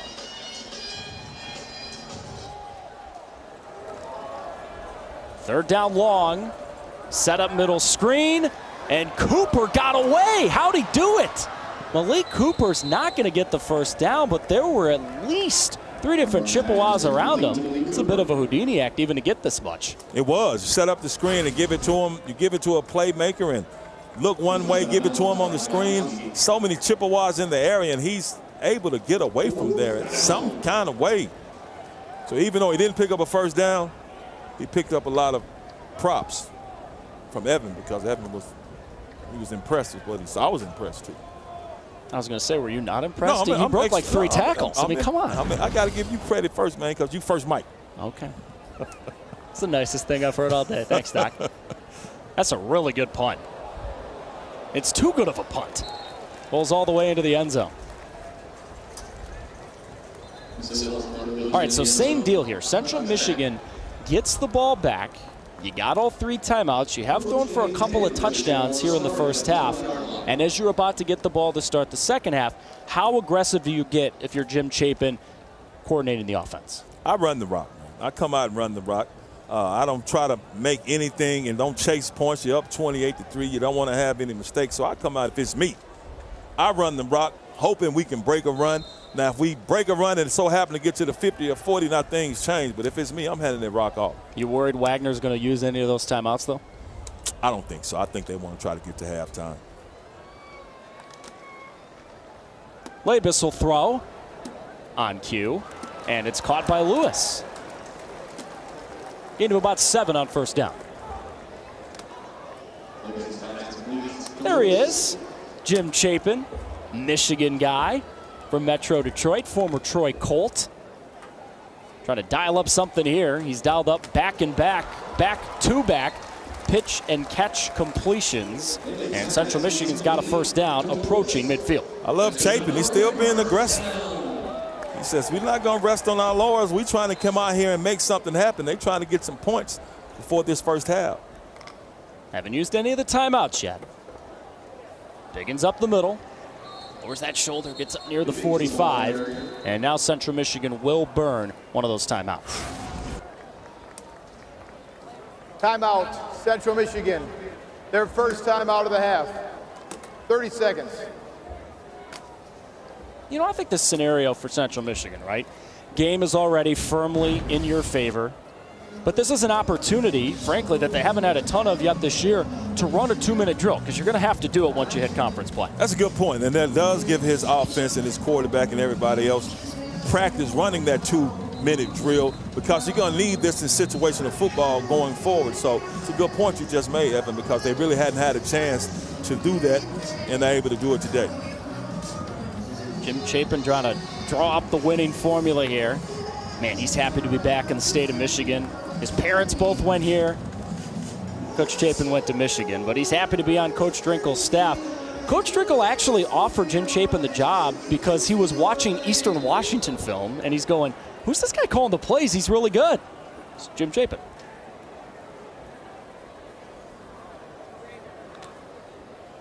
Second down 3. Pass behind Biggins. He still caught it. Now, Reed Biggins has been a weapon catching that football today for Central Michigan. It's another first down. He has. We've seen him come out on the wheel route. We've seen him go in the flat route, and right there, just a quick little arrow route. He gets it in the arrow, on the arrow route, gets it and turns it up the field and makes some great coverage, makes some great yardage. Got the defender in coverage, misses him, and yeah, Biggins has great first half for him so far. Got out of bounds too, stop the clock. 36 seconds, 2 timeouts, 49 yards to go for the Chips. Labus with time. Lewis. He ends up catching the ball, and that actually may have been the wrong decision because Central Michigan has to burn a timeout. It may have been better if this ball ends up being an incomplete pass. Timeout, Central Michigan. It would at least save the timeout. Timeout of the half. 30 seconds. Great concentration. He's going to make a highlight. Just stop route in the middle of the field. Quarterback gets it to him. He taps it a couple of times, but I guarantee you, being in that position, he's not thinking, I don't want to catch this ball. He's, I got it. I didn't put my hands on it. I got to try to snatch it before they do. So it's good concentration. Should have caught it the first time, though. He touched it 4 or 5 different times before he was even able to bring it down. But got to give him props for bringing that in. I think number 3, Logan Barnes, tipped it initially. That's why Langston didn't catch it right away. And then, yeah, great catch because Akil Lampley was right there to lay the lumber. And that's still a really good catch, as you said. Okay, so Central Michigan at the 45. They burn a timeout. They got one left. The kicker, Cade Graham, his long this year is 41. He missed a 51-yarder in the season opener. Probably got to get about 15 yards to feel comfortable. Labus rolling and throwing. There's a big chunk.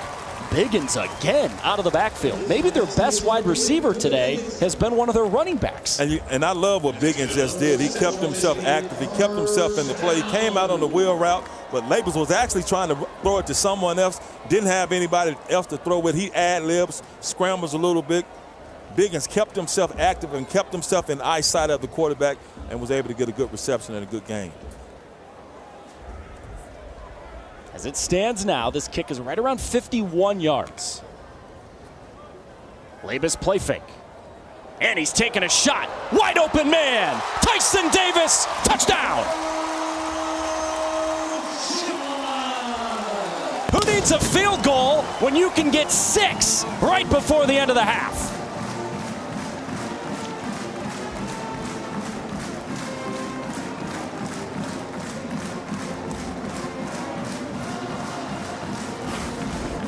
You see him come out, I like to call it a little pogo, a little post and go. He feigned like he was about to run the post, turns it right up the field. The free safety can't get there, and Labus throwing it in the vulnerable spot of this defense, and this receiver is right there to get it.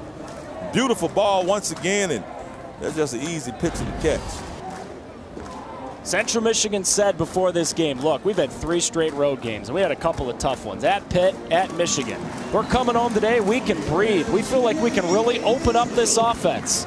They weren't lying. 1 half and 35 points. Yeah, it looks good, man. It looks as good as this touchdown pass. Again, just easy route. I mean, he didn't get any resistance at all. Free release.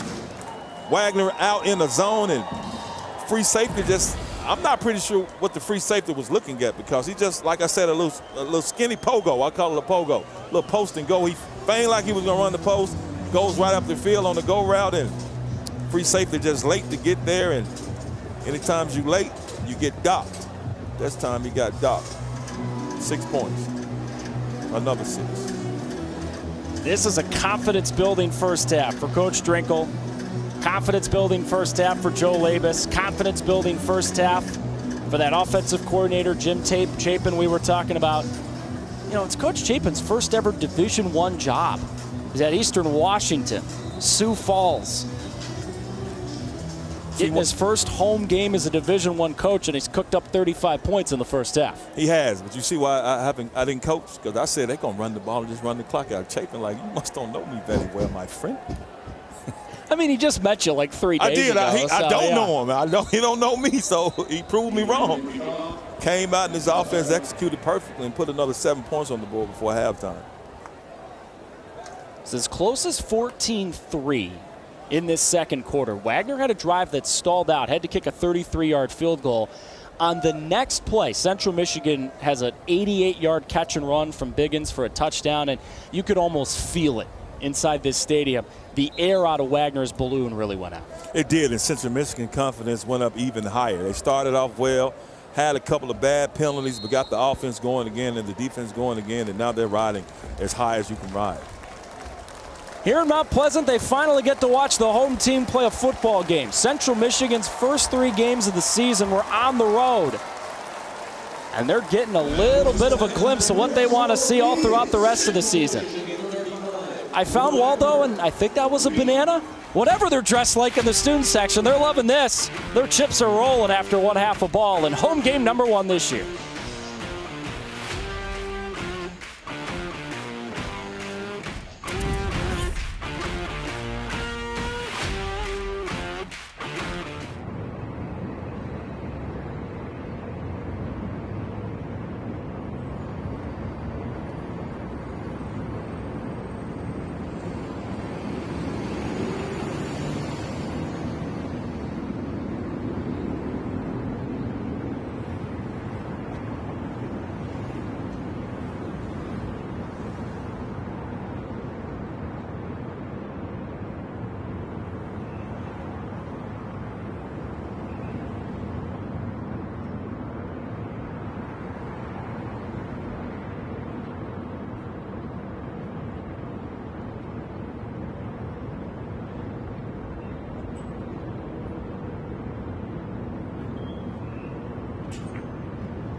You know, with the score being what it is at halftime, Doc, I don't know if a few people are going to go out there, sit in the lawn chairs, and turn on our broadcast to watch the second half in the parking lot. May as well, man. Enjoy a little libation.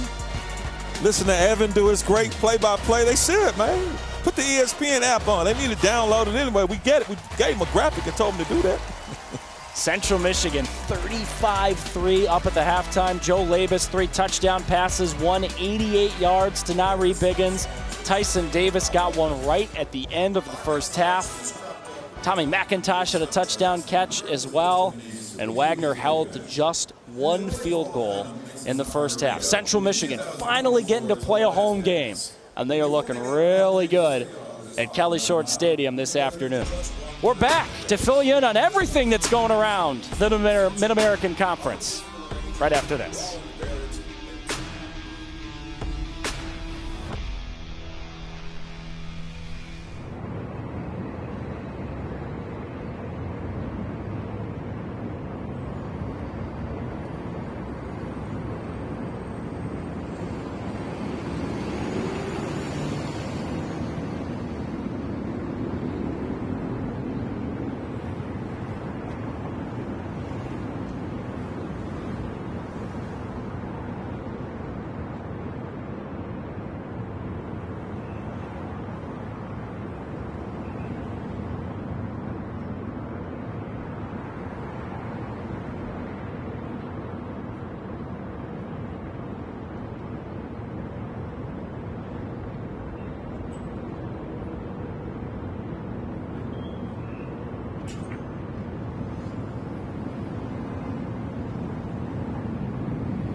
Central Michigan band entertaining the fans here at Kelly Short Stadium.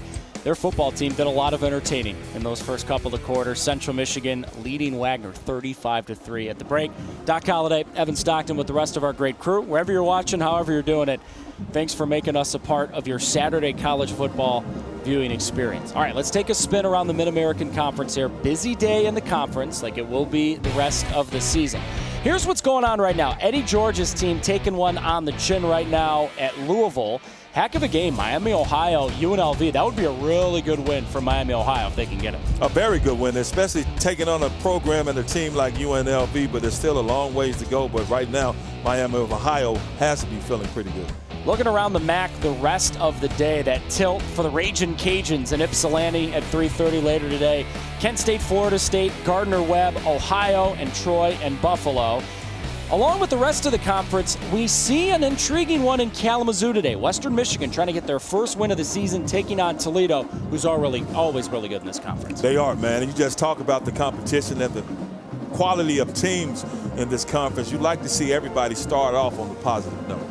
Looking around the MAC, before the season, the standings obviously still TBD. Here's what they look like right now. Buffalo is 1-0 in the conference at 2-1. Doc, you know what I think is always interesting, right? We do these preseason polls because it's kind of forced a habit, but especially in conferences like the MAC now with all the new pieces coming in and out, it's really hard to predict who's going to be good in the conference before the season. Exactly, man. To me, preseason polls don't mean a thing, especially now in the era of the transfer portal for players and the transfer portal for coaches, because a lot of coaches are jumping jobs and a lot of them are able to leave voluntarily. Yep. Some of them leave involuntarily. So all these preseason polls don't mean a thing to me, man. You got to kick it off and get to work. We're watching one of the new MAC coaches here today, Matt Drinkle here at Central Michigan, Eddie George, former Heisman winner, former NFL great, new head coach at Bowling Green. He and Pudge the Cat have Bowling Green off to a 2-1 start this season. Doc, anytime you listen to Eddie George speak, he really believes in what he's building at Bowling Green.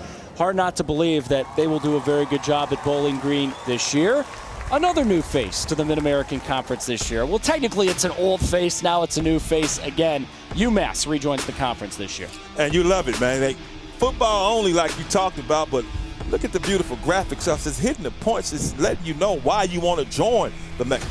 Increases the exposure. Yep. And it's an expanded presence. Then the big one, you have access to the College Football Bowl playoff. So that's what you really want to have. But to have a program like UMass joining the MAC wants to expand and continue to bring great programs in, and that's exactly what it's doing. And speaking of exposure, there could be a really exciting matchup to start next season. This is not official, but the plan is for Western Michigan to play Michigan in Frankfurt, Germany next year. That would be really cool for both those programs. It would, man, to go almost on the other side of the world to play some football where American football really isn't that popular. So I love what they're doing, trying to expand the presence and the popularity of how we play football over here. And that put Michigan in a great light as well, the whole state, to have those two kick off in Deutsche.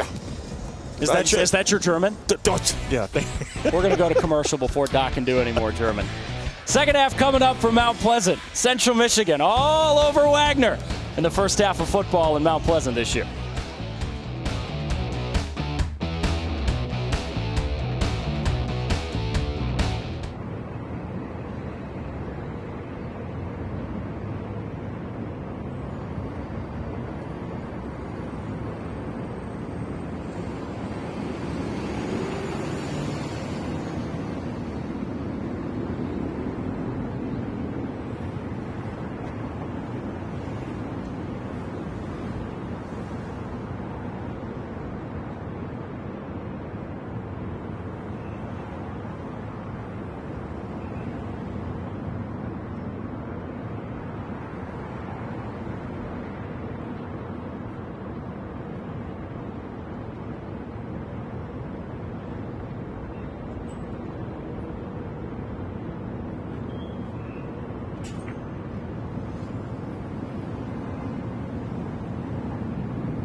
One half of football down at Kelly Short Stadium this season. Home opener is going great for the Chippewas. 35-3 over Wagner.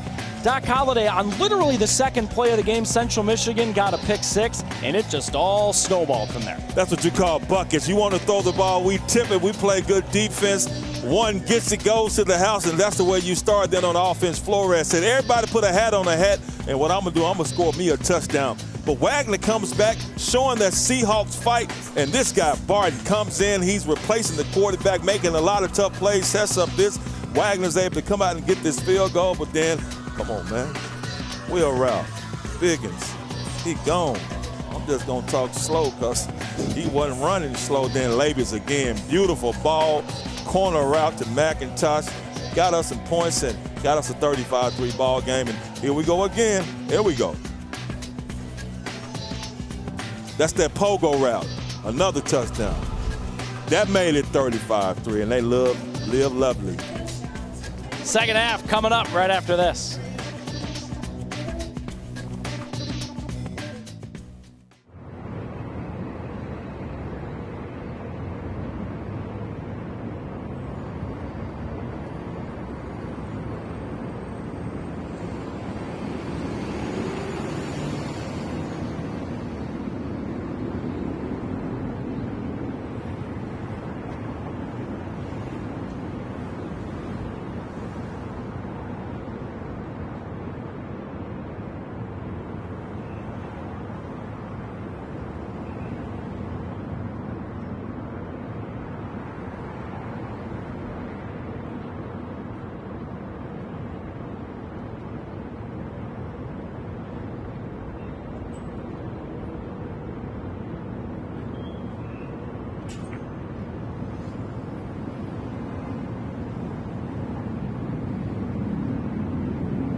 Big one coming up for the Lions Monday night, ESPN. Joe Buck, Troy Aikman on the call as the Lions try to get back-to-back wins, but they got a tough ball game coming up on the road at Baltimore.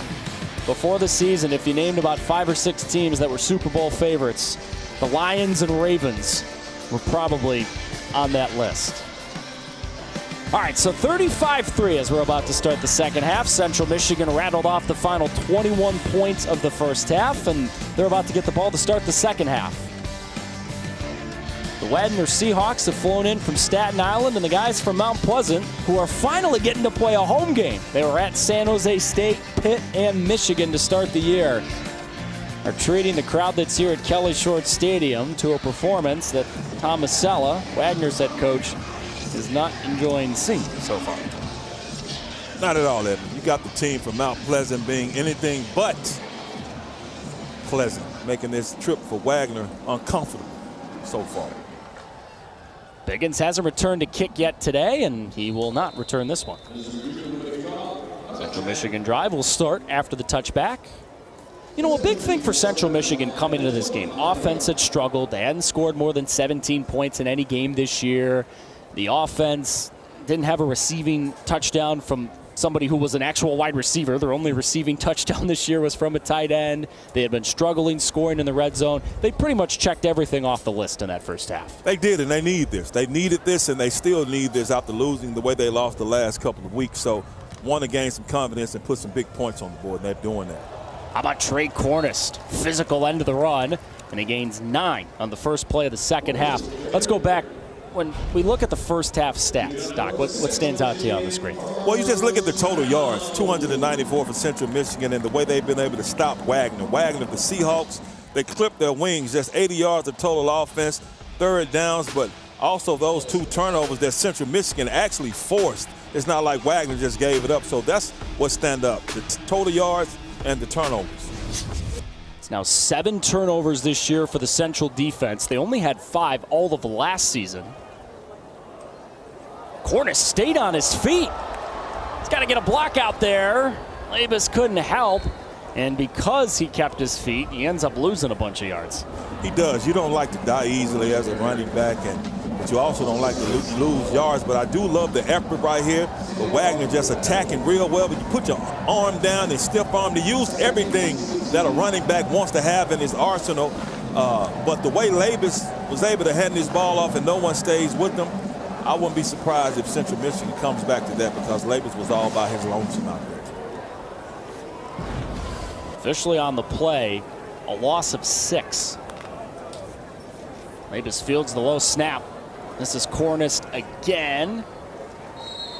It's back across the original line of scrimmage and makes it 3rd down and 9 for the Chips. Wagner struggled converting 3rd downs, Doc, in the first half. Central Michigan did not have that issue. Central Michigan will maybe have to throw here. So unfortunately, a Wagner Seahawk is down.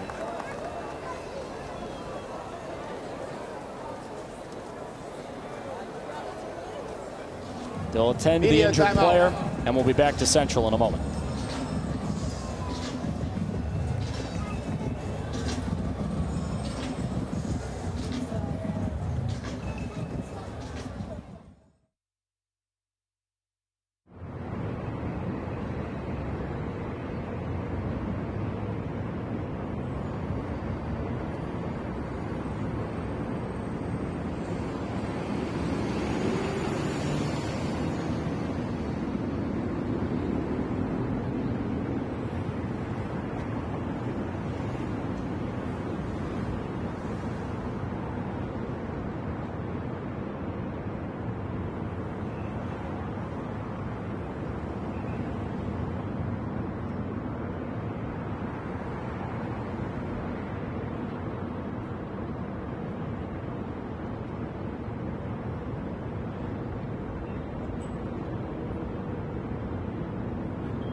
Good news, Aleem Parks Jr.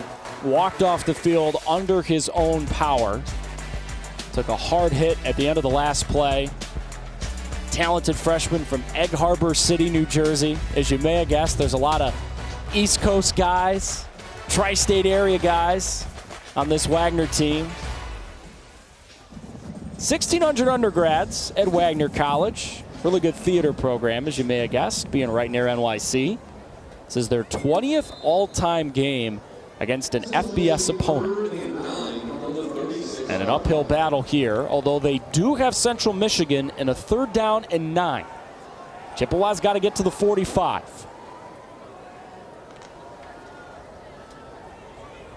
Labus throw, incomplete.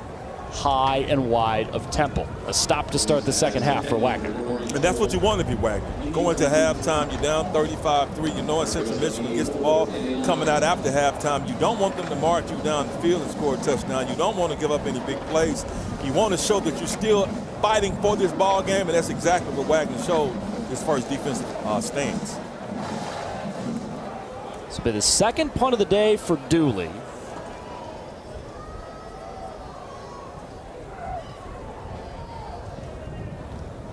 Lefty punter sends it high into the afternoon sky.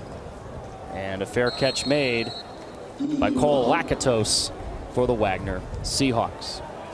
WrestlePalooza, the first ever WWE premium live event on ESPN, takes place tonight, Saturday, 7 o'clock.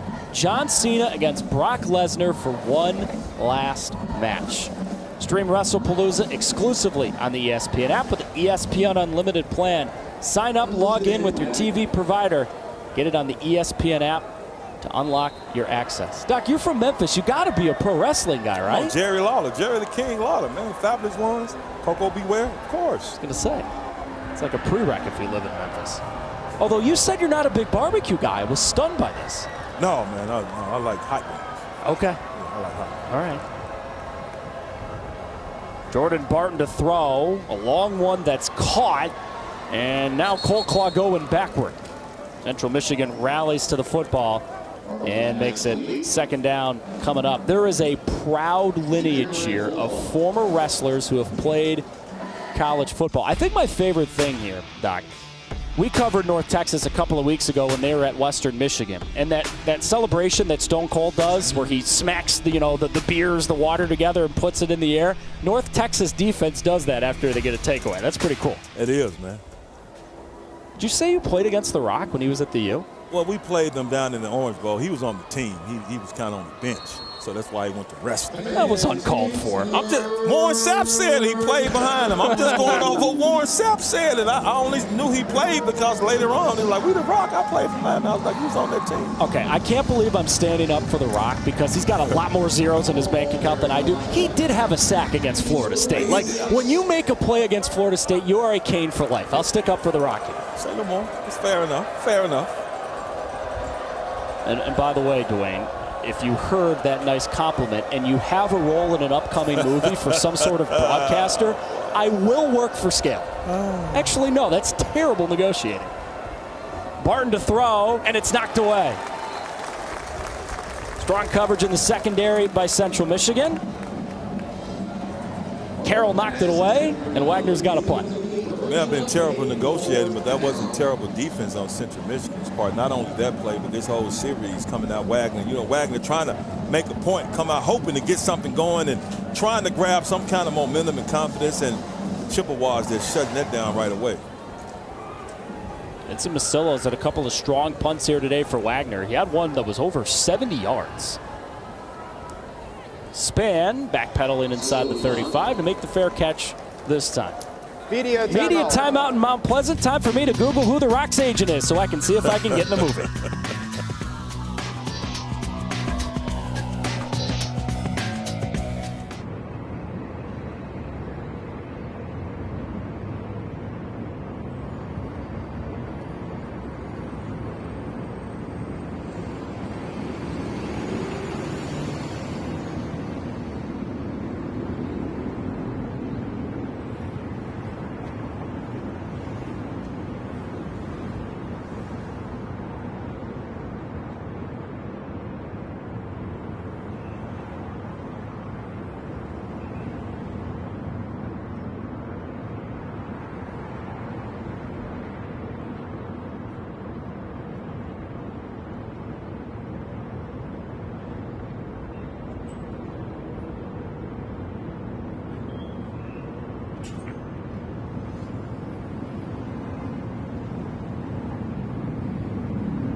Tonight, John Cena, Brock Lesnar. The world will be watching. Stream WrestlePalooza on the ESPN app tonight. Primetime matchup later on tonight. Hope you can join us in watching that. John Cena, Brock Lesnar. What do we think? Is that guy a pro wrestling fan? He looks like it, man. He looks like he could be, man. The Bespeckled One. That would be his wrestling name, the Bespeckled One. Okay. Okay. Right. I was wondering where you're going there. I'm like, yeah, he's wearing glasses. He got the glasses on, the bandana. All right. I like that. That's good. The bandana as the one. They live bespeckled. Those are just people who forgot to wear shirts. The shirtless ones? Labus still in at quarterback. Power I and a run. Brock Townsend's first run of the game. The former Fightin' Scott in Caledonia gains 11 and moves the sticks. That's good to finally get in here and not only get the rock, but pick up some great yards. I just love this just right inside gap, and the hole is huge. Everybody's still out there blocking hard. Receivers blocking down the field, and Townsend comes in. He puts something on film that he can look at and be happy about. They'll give it to him again. Shifty run, and then a dive to get across midfield. Doc, you know this as well as I do. Yes, the score is lopsided. Barring a crazy comeback, Central Michigan's going to win the game. But this is something that they just haven't had the chance to do yet this year. They're going to get guys a lot of reps in the second half. Exactly, especially when you coach Drinkle or you're a head coach, man. You have guys who practice hard, probably hadn't gotten the chance to really play them like he wanted to, even though I think he said he played everybody he traveled last week and maybe the week before. But it's good to see these guys get some playing time. And against teams that aren't named the Pitt Panthers and the Michigan Wolverines. Townsend again. Got through a little crack, and then he was stonewalled just shy of the 45 at the 46. It'll be third down and short. Still love to see how tough he's running out there. Gets an opportunity to get in there and get the rock a couple of times, and you want to go out there and show what you can do because he has two running backs in front of him. You know it's probably going to be hard breaking into that rotation, but still trying to show the coaches that if you do put me out there, I can continue, or hopefully continue, with this physical running style that we have. Brock has 6 carries all year. He may get to that total on this drive. They've got it to him again, and he's close. Ran into Brendan Leal, one of the linebackers, and he is short. Fourth down. I just love this 22 personnel, man. 2 running backs, 2 tight ends. Don't need to throw the ball now. We're going to keep running and try to keep this clock running because they're in control 35-3. Still trying to show everybody. But Coach says, you know, Coach even says he wants to have a 260-pound running back on his team. They don't have one, but he wants to have a 260-pound running back attitude. And the running backs he has, they do have a 260-pound running back attitude. Flores is in at quarterback. He's running all the way, and he's got the first down.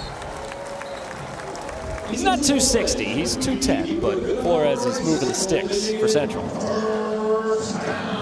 Aleem Parks, the guy who left earlier with injury, just made the tackle. Good to see. He did, but Flores, that's just easy work, man. Just a quarterback draw, hat on the head. Look how big that hole is. But I love a number 8 blocking downfield, and Flores kind of walked his way to 6 or 7 yards. That was just easy, and he almost took it easy, but still able to do what he was supposed to do. The Chippewa march continues. Give Lewis. Ooh, looked like he was going to go down. He wouldn't. Langston Lewis turned absolutely nothing into a first down something. He wouldn't quit. Langston Lewis, he showed that a couple of times, man. I know Wagner from Staten Island, but he's running that rock like another New York legend, LL. Wraps him up, shows some good feet and awareness on the sideline and stay in bounds, but slide up out of him, spin, quick move down the field. He's looked extremely impressive today. Cornish the deep back here. Leba's going under. Running to the right and brought down for minimal yardage. Doc, I know you will appreciate this. Everyone watching at home's got to say, who's that guy in front of the running back? What's that position called? Seriously, man, fullback. It's like, you know, because the fullback has been on the milk carton for the last 5, 6, 7 years, man. So people finally found him. But you're exactly right. You make a great point. They was like, what kind of formation are they in? Why is that guy back there with that other guy? Pro-style formation. Rusty Van Wetzinga, 41 on the left, is blocking as a tight end. Sprung a bit of a hole for Trey Cornish. Gets inside the 20 to the 18. Third down coming up.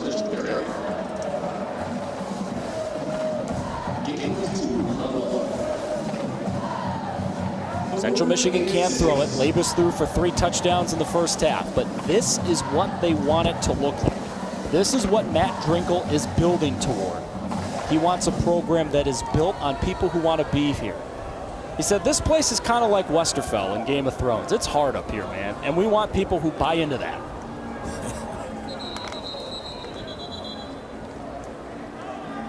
They're going back. Ball starts. Offense, number 73. 5-yard penalty. Third down. So, full disclosure, I appreciated when Coach Drinkle told us that about Game of Thrones, but I watched one season. It was the last season, which everyone, you know, admits was the worst season. So I didn't quite get the reference, but I kind of also got what he was saying. It was the worst season. But you talk about Game of Thrones, and the minute you say the Game of Thrones, Wagner comes out like the White Walkers. They push Central Michigan back. Remember the White Walkers? I do remember that. They come around, you got problems, my guy. You say White Walkers and Red Wedding, and that's about all I know. Labus step it up. Over the middle, it's to Corian Temple. It takes a lot to bring that guy down. 6'5", 245. He's moving the sticks on a 3rd and 11.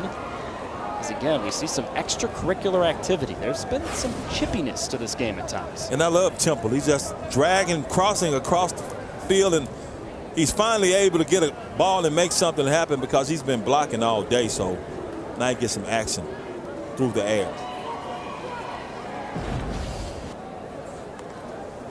Jordan Johnson's helmet came off at the end. The result of the play is a first down. After the play, unsportsmanlike conduct, offense number 73. 15-yard penalty. It will be 1st and 10. Number 7 does not have to leave the game for his helmet coming off due to a foul. It's on the left guard, Dason Smith. And look, Coach Drinkle's going to like a lot of what he sees on film, but coaches in a game like this secretly like when stuff like this happens because it gives them something to teach about in film the next Exactly, day. because they always want to be angry and unhappy about something, so he really has something to be unhappy about. They're not going to be sad about this. Brock Townsend, his first college touchdown. Angel Flores found him out of the backfield. And they're smiling in Mount Pleasant today. These running back wheel routes, he just 2 backs out there. He's in there with Biggins, and both of them running wheel routes, and Townsend just all by his lonesome. No one picks him up, and that's just an easy throw and easy catch and an easy walk in. And Townsend has to be feeling really good to finally get out here and get some playing time and make something happen. But that's just easy money, man. On a drive where it was a lot of Brock Townsend runs, of course, it ends with Brock Townsend touchdown catch. Kate Graham, his high school teammate, now his college teammate, bangs through the extra point. It is all chips.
Central Michigan student section liking what they're seeing.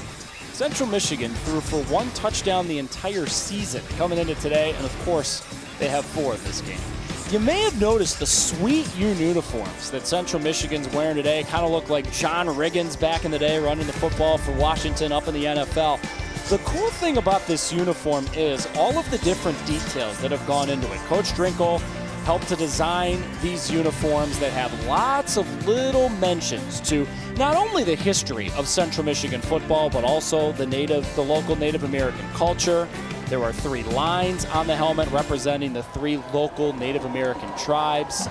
The attention to detail, Doc, that Coach Drinkle and the entire staff is trying to bring to this Central Michigan program, they have clearly brought to the uniforms. That's the way you instill tradition, because it's such a great history for the Central Michigan football team. So to come out here, you want them to have pride in your program and pride of your history and things you've done, and Coach Drinkle is doing that. Yeah, they have Coach Herb Duramety's name on the back of their helmets.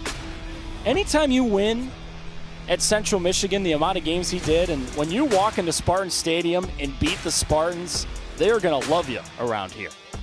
And that's what's cool about covering programs like Central Michigan, where you are in the Mid-American Conference, which is not a Power 4 conference. And you may on the surface think, okay, well, what's there to talk about? What kind of tradition is there? Are you kidding me? The tradition that is here, the amount of games that they've won in Mount Pleasant, the great coaches that have been here. Brian Kelly had one of his first head coaching jobs here in Mount Pleasant. There is a lot of history and a lot of proud people involved with this program, and they've got to love what they've seen today. Of course, and going back to Coach Duramity, it's a great statue of him. I was walking around the campus yesterday, beautiful campus, and I loved it. And I saw the statue of Coach Kramer and Coach Duramity, so you're right, man. Just some great people that have been through this program. All time, the group of 5 wins, Navy and Army, as expected, right at the top. The cradle of coaches, Miami, Ohio, 3rd, and look who's number 6, Central Michigan, right behind Fresno State. And that's what makes a job like this so appealing to Matt Drinkle. I mean, hey, you're not going to leave Army for any job, right? So the fact that he left, the fact that he chose to come here to Central Michigan, yeah, he knows it's going to be a hard job at times, but he loves what they're building toward. And this is the type of win when you're building a program that gives you a ton of confidence as conference play is just around the corner. No doubt about it, because not only was Central Michigan attracted to him, he was attracted to Central Michigan. So it's just a beautiful union. And to start his tenure here off, winning on the road at San Jose State when they were underdogs, and coming back, opening up his tenure here at this beautiful stadium, at this field, means a lot. 3rd down for Wagner. Barton throws high and wide. 4th down for Wagner. And they're going to punt again. They were hoping for Johan Bars, who had a catch in the first half. Missed him here as the pressure was coming. Not only was the pressure coming, the pressure got there, but they laid up on Barton. Got to give it to Central Michigan. They're still playing hard, but he could have easily laid a big hit on Barton, but he took it easy, kind of rushed him a little bit and hit him enough to make that ball offline. Vincent Masillo's been a busy man punting for Wagner today. Drives Caleb Spann back. He's got it at the 21. And he's got room on the right side. Caleb Spann needs a block. And he's brought down by maybe the last guy who could have got him, Austin Bailey. Caleb's thinking, come on, man, I saw the end zone. Just a great return by Spann. I know he's laughing to himself, because this is what you want. The ball wasn't kicked too high where he's able to get it and get it right up the field, but as impressive as I am and impressive as that run was, look at everybody blocking downfield. Now, he made a decision to cut back, but that's a great return, but that's great blocking, and you always need great blocking if you're going to have a good return like that. 41 yards. Great cornice, right in the hole.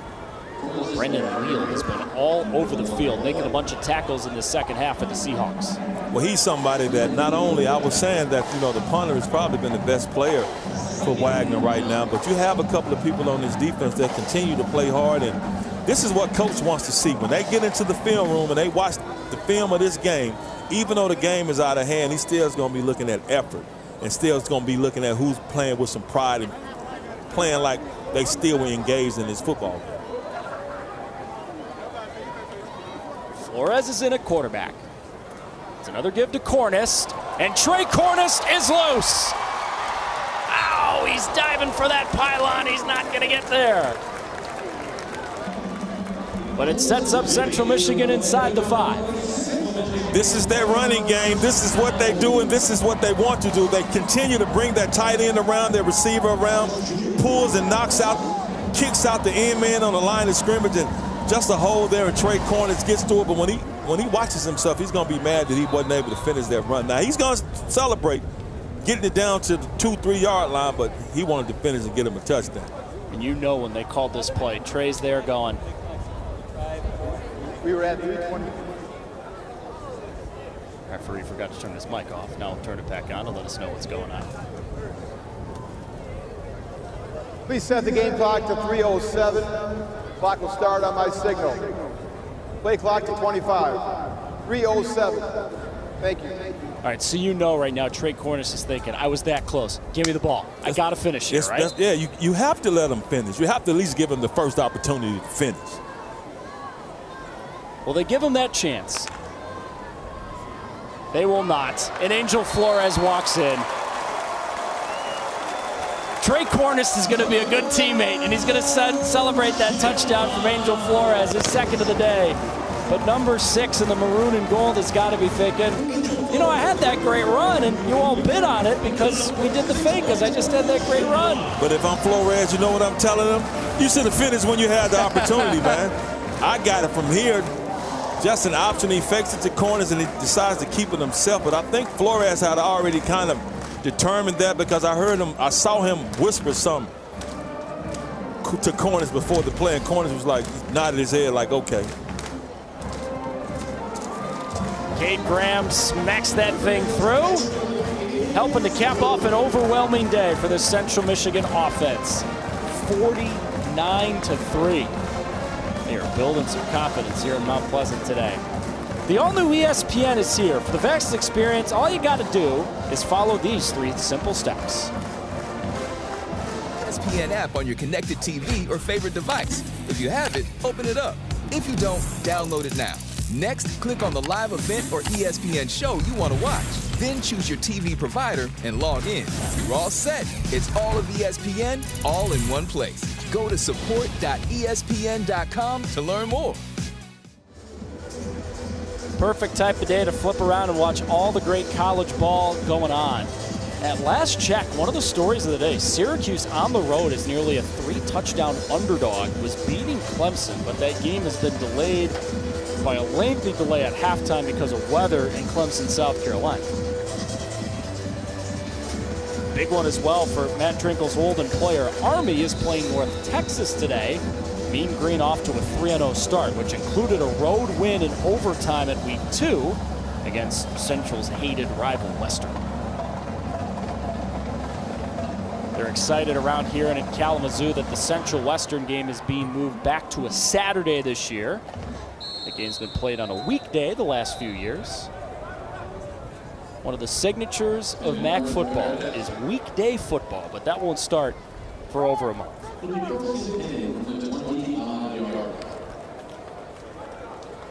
Still 2:45 to go, Doc, in the third quarter, and you were talking about this, right? Game's gotten out of hand. Central Michigan going to win the game, but Wagner will learn a lot about itself in the final quarter and change, and also for Central Michigan, you're going to get a lot of guys in, and for a lot of those guys who have been working, who haven't had the chance to see the field, they can't wait for this fourth quarter to get a shot. No doubt. Everybody wants to eat. Everybody wants to eat. They have a big lead. You get in the game, everybody wants to eat, pick up some stats, so that's exactly what they want to do as Wagner comes out. Nice little flat route to 1-0, picks up some good yardage. And we do have a flag behind the play.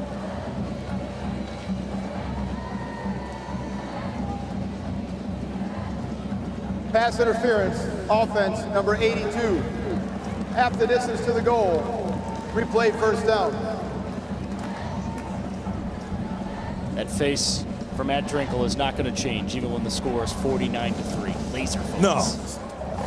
He might be smiling on the inside, but he can't smile outwardly right now, man. He wanted he wants to, let his team know he's still intense, and he's probably not happy about a couple of things that they've done today. So, no, he's smiling on the inside, trust me. He cracked a smile right there. There we go. He thinks we didn't see it, but we got cameras on everything. Come on now. Come on now.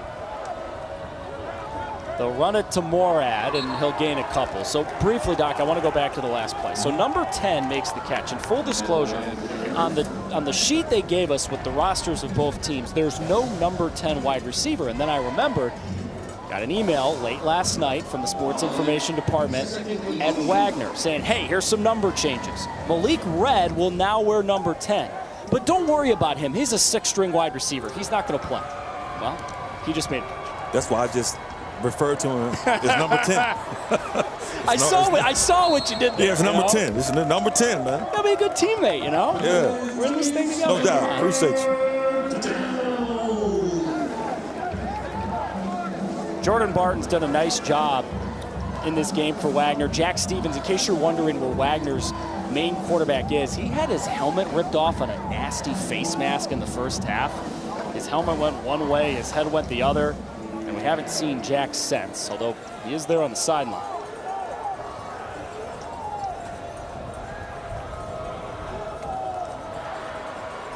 Barton gives to Morad.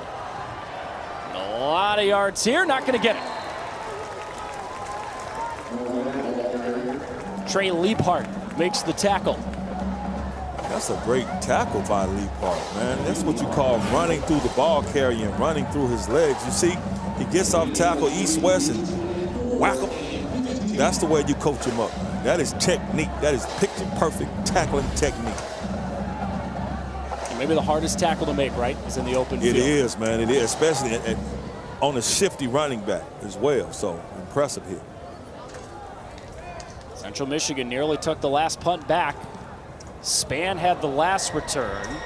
Justin Ruffin Jr. was the one back deep here, but he didn't get a chance because that kick sailed right out of bounds.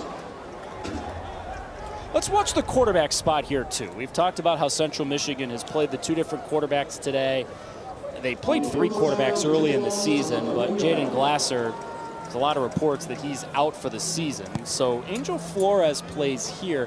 Doc, do you think they keep running with the two quote-unquote starters the rest of the game, or do you think eventually they'd be careful and take those QBs out? No, if it was me, I would think by the time they hit the fourth quarter, maybe a couple of minutes into the fourth quarter, you bring those QBs out because you've already lost one of your three-headed monster at QB. You don't want to lose another one, so give somebody else an opportunity to get in there.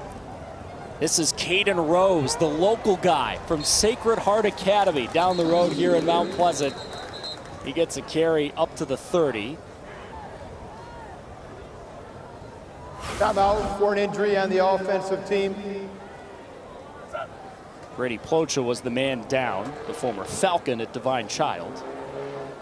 Pop quiz for Doc here. Do you know which Detroit Lions star on defense went to Divine Child? I do not. Would you like a hint? Yeah, I would like to answer. He also went to college here in Michigan. Okay. He's a star on the defensive line. Come on, man. Aiden Hutchinson. Big Aiden. Come on. Aiden is a monster. Yeah. Aiden I wasn't naming the backup D tackle. Aiden is a monster. Come on now. Doc's like, I don't need to know all this stuff about Michigan high school. I appreciate football, and there's some great football being played up here, man. I had a guy from our high school, Fairleigh High School, that played for Michigan a couple years ago. That is carry the for end of Rose, the third quarter. the guy who's from here in Mount Pleasant, living out a dream, playing for the Chippewas here today. And they're smiling in Mount Pleasant in home game number 1 of the year, rolling against Wagner.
Central Michigan wants to pound the rock, and they want to do it with big guys. Doc Holliday, if you could go back in a time machine, they'd love you here in Mount Pleasant. Yeah, man, but I wouldn't love to be here, man. Playing football takes such a toll on you. That was me, man, 20, 30 pounds ago, and that was back when they had the two backs, like when people was like, what are they doing with that guy back there with him? That was, I played fullback for 2 years, and my last year playing tailback. But, yeah, man, I miss those days, but I don't miss those days. I get what you're saying. Yeah, appreciate it. You sound like every former football player. Yeah, I'm cool I miss the flights after the game. I miss the win. I don't miss the 17 ice baths the day after. Exactly. Cycling through the bodies here for Central Michigan. Caden Rose has got it for a first down for Central Michigan. You probably heard Doc talk all day about how he used to play, and he loves watching 22 personnel because he loved to run the pill. He wasn't lying. Let's watch some highlights. Hey, man, that was my very first college game, man, against UT Knoxville in front of 94,000. This was against Louisville, my second ever college game. I was a freshman, man. So, yeah, it was. I know, man. It looks like 1860. That's old VHS tapes, man. That's me against Louisville. And look at my guy, Isaac Bruce. Man, get a block. Isaac has no idea he just caught a stray on the broadcast. No, no idea. He catches them direct, too, man, because I tell him. I told him at the time, and I still tell him, like, man, you should have got a block because he loved teasing. Ball start, offense, number 69. 5-yard penalty, first down. I mean, that's a heck of a block right there. I just had to get in my guy Tweet way, but that's Isaac again. Missed the block. Look, man, get him. I could have won 90 of him. I could have won 90. Ike Bruce, man, he didn't want to catch the ball. He didn't want to block, man. So, yeah, man, it's some good memories, man. I appreciate y'all showing that. See, that's what Isaac's saying somewhere. It's like, my job wasn't to block. My job was to score touchdowns. It's Come true. on, man. Uh-oh, the ball's out. Nightmare for Caden Rose. And Wagner is going to get a scoop and score. Austin Bailey all the way back.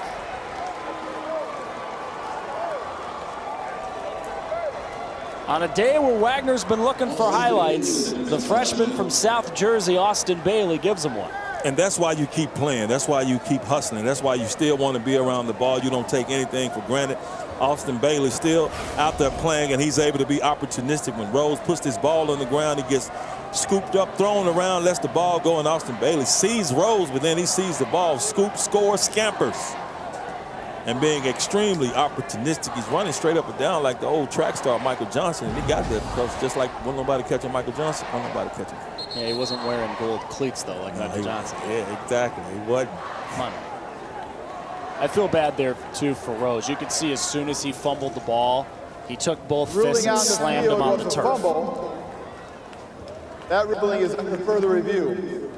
Right now, Caden Rose is the most hopeful man in America on that sideline for Central Michigan, saying, please, this cannot be a fumble. Oh, yeah, he's hoping with all hope that he was down on this play.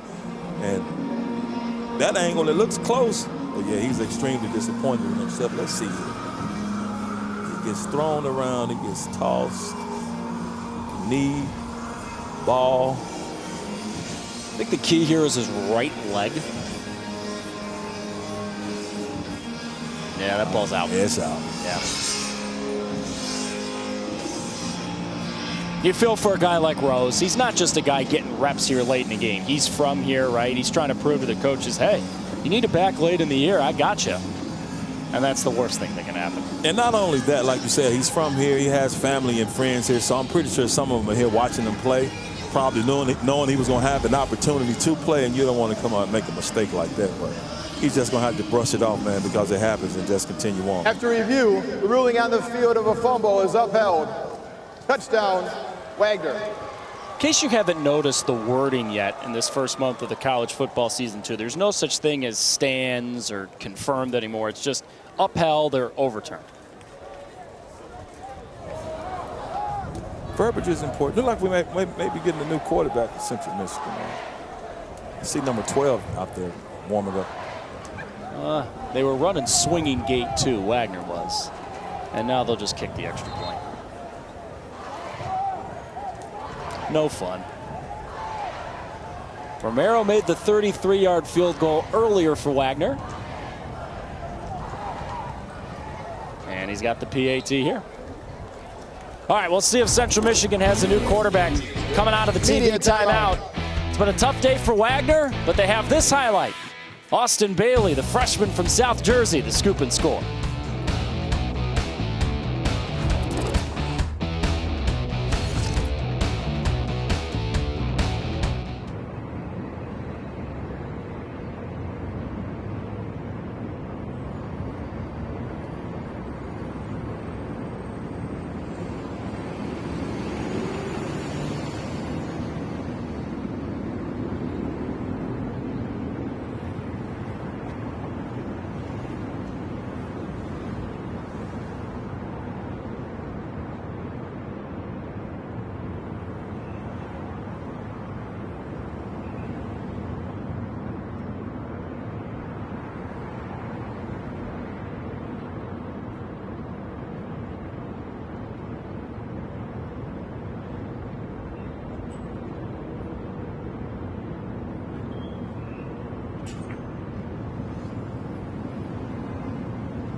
You know, the beauty of any level of college football is you never know when you're watching future NFL talent and maybe future NFL champions.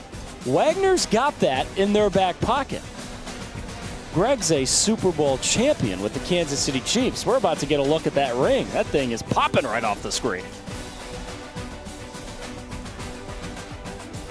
That is a lot of diamonds. That is a lot of carats. Hey, man, got that hardware. You love when you're a program and you're a football team and you have somebody that's successful.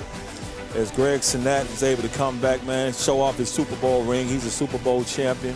That's always good because also when you're recruiting, you like, you know, we have guys who played in the NFL who won Super Bowl. So it's a good recruiting pitch for them, and you can see the big smile on his face. Thomas Sella's team, look, he admitted it coming into this game. We play games for reasons like this. It helps our program. It's their second game against a D1 opponent this year. Wagner also played Kansas earlier this year. They played a couple of D1 teams last year as well. Played FAU, played UMass. Fair catch was called for, and a different receiver caught the ball. Ball is dead at the spot of the catch, first down.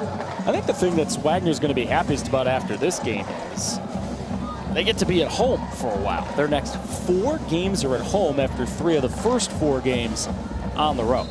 And another thing about Wagner, I don't think not once we've been able to question their effort out there. They came out here and played hard, played with effort. Just sometimes you're outmanned and outmatched. Thought we were going to see some changes at quarterback for Central Michigan, and that is what we have. Good catch and run here by Rose, but he fumbled the ball again. Oh, no. A nightmare for the guy who's from Mount Pleasant. The last 2 times he's touched the football, he's fumbled. This time he fumbles the completed pass from Ethan Lane. And it's that wheel route that's been open for Central Michigan the entire day, but Ruling on the field as a fumble, recovered by the defense. First down, Wagner. I love what Coach Drinkle did and Coach Chapin to go out there and give him another opportunity after fumbling, because you still want to let him know that you believe in him and you don't want him stewing in that fumble. But after 2 straight fumbles on 2 straight possessions, we probably won't see him get the ball again. And you kind of hate it, but you got to protect the rock, man, because you don't want to give Wagner any space. There's still 13, 14 minutes left in this ball game. Josh Burrito is into the game as well for Wagner. Moats Maynard on the carry. Uriah Moats Maynard gains a couple on first down. All right, so now Central Michigan's played 3 quarterbacks. Wagner's played 3 quarterbacks. If this was a high school game, everyone's earning their varsity letter today.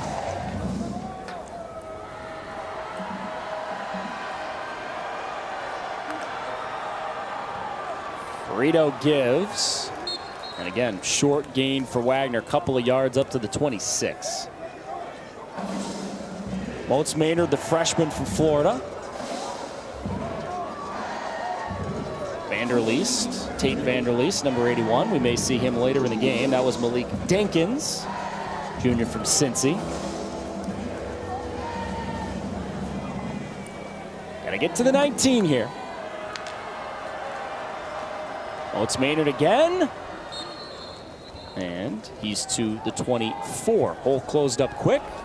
4th down for Wagner. And if you're Wagner, you still have some players you want to come out here and get some experience and see how they play, because you're going to need some depth, especially once you get to your conference season and playing teams that you see that you want to beat. So I can understand what coach is doing. You want to let everybody get out there and get some playing time, because right now there's still coaching moments, and you want to be able to coach as many players as you can, because you might need them later on in the season. No surprise, Wagner's going for it here. See if Burrito goes to the air. He will. He's got the time. He's throwing a fastball, but it's incomplete. A little too tall for Malik Red. Media timeout.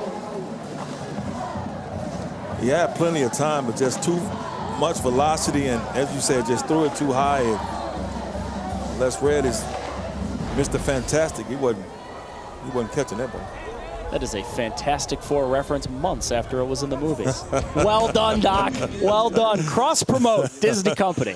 Members First Credit Union is a proud sponsor of Central Michigan.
Man, Jim Chapin is so happy to be back home here in the state of Michigan. You know, when he left for that UC Davis job nearly a decade ago, he said, I had a lot of family and friends going, are you making the right decision? What are you doing? Well, he goes there, then he goes to Sioux Falls, then he goes to Eastern Washington. He gets the job back home here in Michigan, and after their game at the University of Michigan last week, where Jim's an alum, made a pretty big decision. Congratulations to he and his new fiancée, Casey, who's a sports reporter in Chicago. You know, we asked Coach Chapin in the lead up to this game, have you allowed yourself any time in the last few months coming back home to the state of Michigan, coaching at the school where both your parents went? Have you given yourself any time, any opportunity to slow down and realize where your feet are and you've kind of quote unquote made it? He said, I didn't do that until I was at the Big House last week, where I went to school, coaching against the Michigan Wolverines. He said that was an emotional game to get through. And then he decides to turn around later that day and propose to the love of his life. Congratulations, Coach. Now, you know what? He calls some great plays. He's a great play caller, but that's probably the best play he's called his entire life. He'll probably tell you that. So congratulations, Coach, and congratulations, future Mrs. Coach. Congratulations to them both. Running hard here for Central Michigan. Everybody cycling through the roster. Jason Phillip Dixon on the physical run. And this has got to feel great if you're Coach Chapin, right? You're sitting on a 49-10 lead, and all these guys you've seen work hard on the scout team, all the guys you've seen work in practice, you're getting them a little shine and a little love here in the fourth quarter.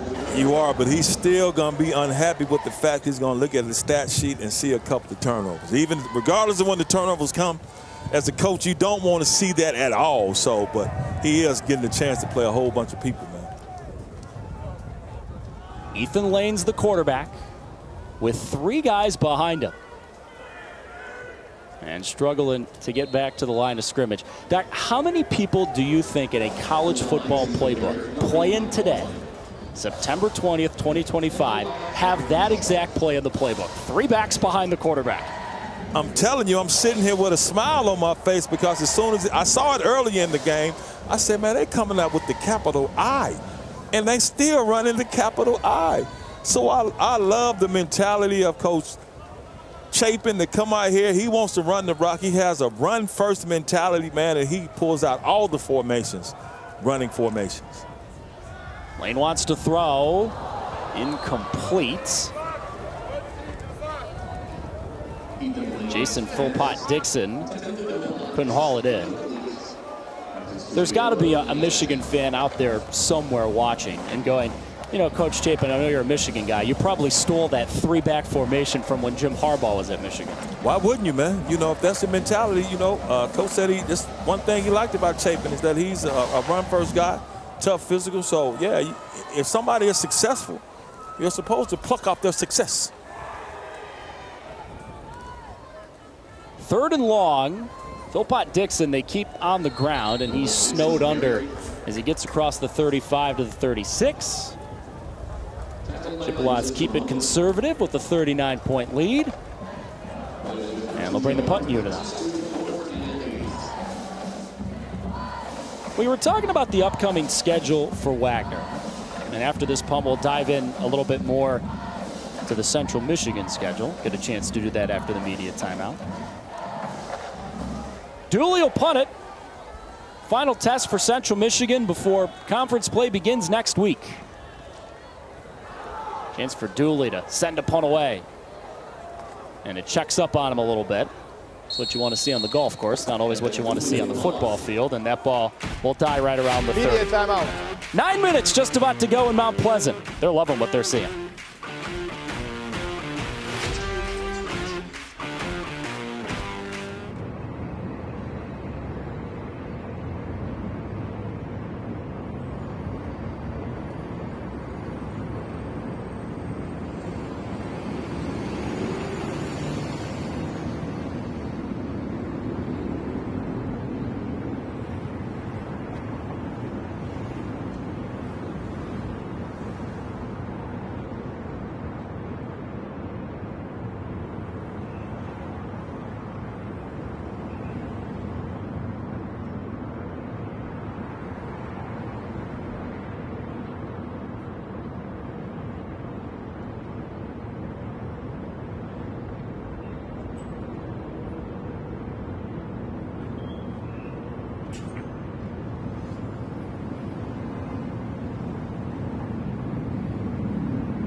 Central Michigan was treating this game against Wagner as a chance to take a breath, come home and get ready for this conference gauntlet coming up. They do get Eastern Michigan here at home next week, 1 o'clock. That game's on ESPN+. Then on the road for a couple at Akron and at Bowling Green.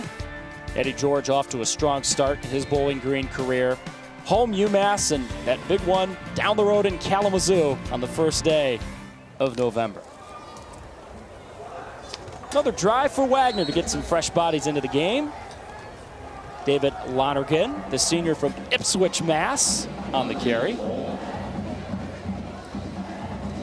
Evan Stockton, Doc Holliday, alongside the rest of our hard-working crew, wherever you may be, however you're watching, thanks for joining us today. Whether you're back on Staten Island, whether you're watching up near Charlevoix here in Michigan, wherever you are, thanks for watching. Joshua Burrito remains the quarterback. And an impressive open field tackle made that time by Victor Earl from Romeo, Michigan, from the MAC Red Conference, which is one of the better high school football conferences in Metro Detroit.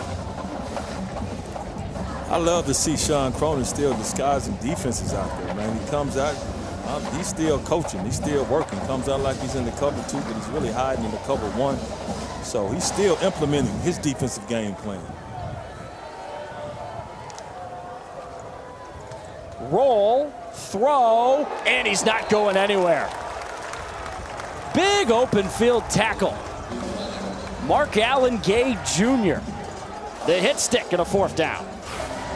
Yeah, Gay normally means happy. I thought that means happy, but that's a very unhappy, angry tackle.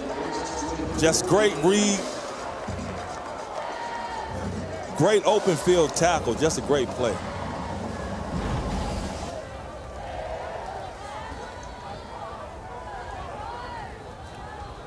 Wagner will punt it away. 41-yard return earlier on a punt for Central Michigan. This one will not be returned by Justin Ruffin Jr. Wagner's rolling the ball. I don't know if it's doing anything, but that's a heck of a punt. It's going to roll inside the 5 to the 3-yard line. All right, we were doing this at halftime. Let's take a spin around the MAC coming up next week. Talking about that game back here at Kelly Short Stadium. Central hosting Eastern in the MAC opener. Another big one, Akron and Toledo.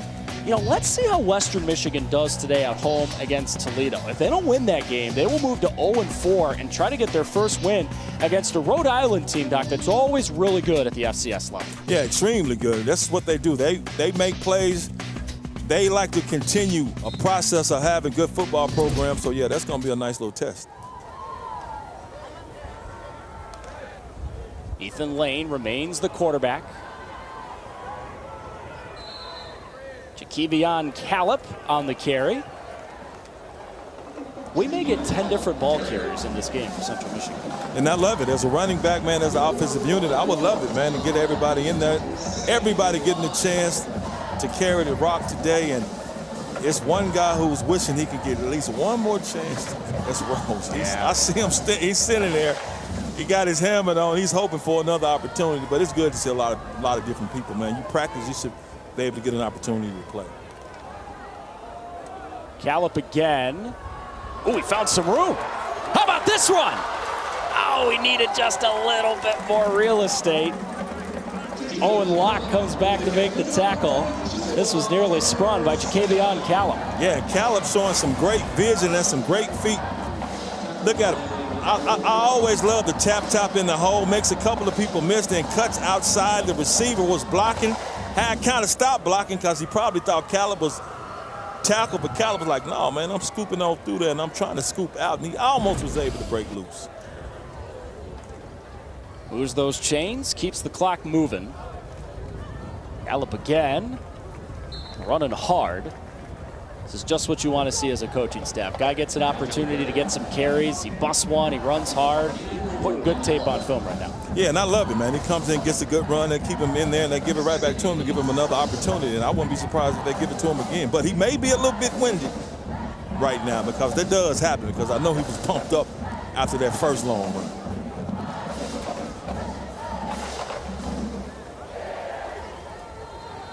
Coming up on 5 minutes remaining in what will be a sweet home debut for Matt Drinkle. We were talking about it earlier, Doc, how, you know, not just Matt Drinkle, but a couple members of his coaching staff came over from Army with him. And they talked about how much they learned from their experience at West Point, just being a part of that culture. It was really impressive to hear them talk about what they learned when they were at Army.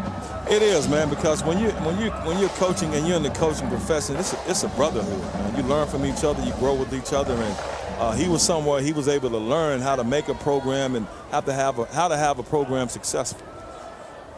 Tough, intelligent, and resilient. That's what they're going to be as long as Matt Drinkle's here. Ethan Lane's pass there was wide of the intended target, Ruffin Jr. Doc, you know this as well as I do. Any football coach worth his salt. He doesn't care if it's 49-10 or 10-9. They're approaching everything the exact same way. They are, man, and that's what we talked about earlier. Matt Drinkle, trust me, they always find something.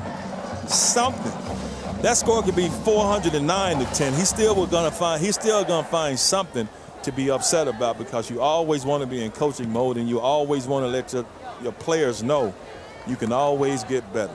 Don't never get complacent. Don't ever get relaxed. Don't ever think you have something perfected when you really don't.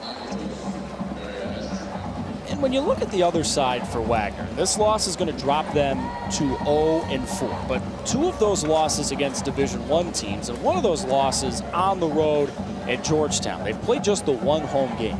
Now they're about to play 4 in a row. What I'm wondering is, for their entire team and coaching staff, how do you find a way to flush the 0-4 start when there's still so much in front of you this season? You have to, and that's what you have to continue to emphasize. You got to be like, those games are over. It's nothing we can do about that. Because this game, if we're being honest about it, even talking to coach, this sort of like was a scheduled loss. You don't want to lose, but it's a scheduled loss. You're coming in for a reason, get paid, get some money to help with your program, but you still want them to come out here and play hard and compete. But you just got to continue to move on, because you can't do anything about these previous 4 games, and I'm pretty sure coach is going to continue to emphasize that. I know we're 0-4, but to him, he's going to tell them we're not an 0-4 team. So let's continue to play hard, and let's continue to play Wagner football, whatever that may be, and the coaches, error-free, tough football with energy. Wagner back to work at home against Norfolk State next week. Newman, the quarterback, throws it out. And for minimal yardage, Malik Dankins, one of the men making the tackle. 81 for Central Michigan. He's from Cincy. Same as his defensive coordinator, Sean Cronin, who went to Moeller High School in Cincinnati. Amazing athletic tradition there. Coach Cronin said to us, I was a good college player at Georgetown College. I may get inducted into my college Hall of Fame. There's no way I'm getting into Moeller's Hall of Fame. They got guys like Ken Griffey Jr. and Barry Larkin in that Hall of Fame. I'm not getting in Moeller's Hall of Fame. Well, sometimes you have to be honest with yourself. Man. Being honest with yourself sometimes, you got to have a realization, and he has it. But good defensive mind. Timeout, Wagner. Their first timeout of the half. 30 seconds. He looks like a defensive coach. You look at him, man. He's just got the shades on. Swolled up, looked like he was bench pressing before he got up out of here. Please reset the game clock to 3:02. 3:02. We were talking earlier about the strong athletic tradition football-wise here at Central Michigan. And when you look at recent Hall of Famers who have ties to the Mid-American Conference, greatest college football coach of all time, Nick Saban. Urban Meyer, who began his head coaching journey at Bowling Green. And Antonio Gates, who didn't even play football at Kent State, goes on to become one of the greatest tight ends of all time. You just look at the legacy of this conference, man. Those are some huge names. Can you get any bigger names in the world of football than Saban, Urban Meyer, and my guy Antonio Gates? Just impressive, but like I said, that's what that conference does, man.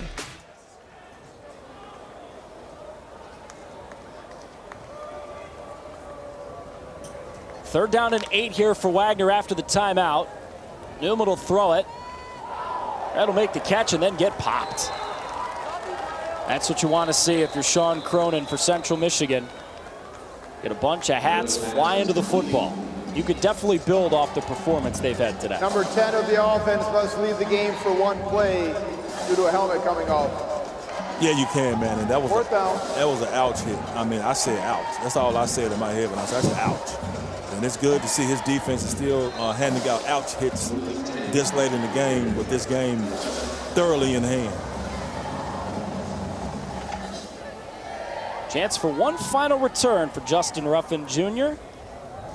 Guy from Louisville, back deep. He wants to return it, but he's forced to call fair catch, and he is frustrated, poor guy. That's why I started laughing. He's so mad. He's like, man, I want to take this back, coach. What's going on? A lot of good things to build off of in this game for Central Michigan. A team that had thrown for one touchdown all year, and they had thrown a touchdown to the tight end. No wide receiver touchdowns, but they get touchdown receptions from Tyson Davis, Tommy McIntosh. Biggins had an 88-yard catch and run for a touchdown. Joe Labus threw for 3 touchdowns. Angel Flores ran for 2, threw for 1.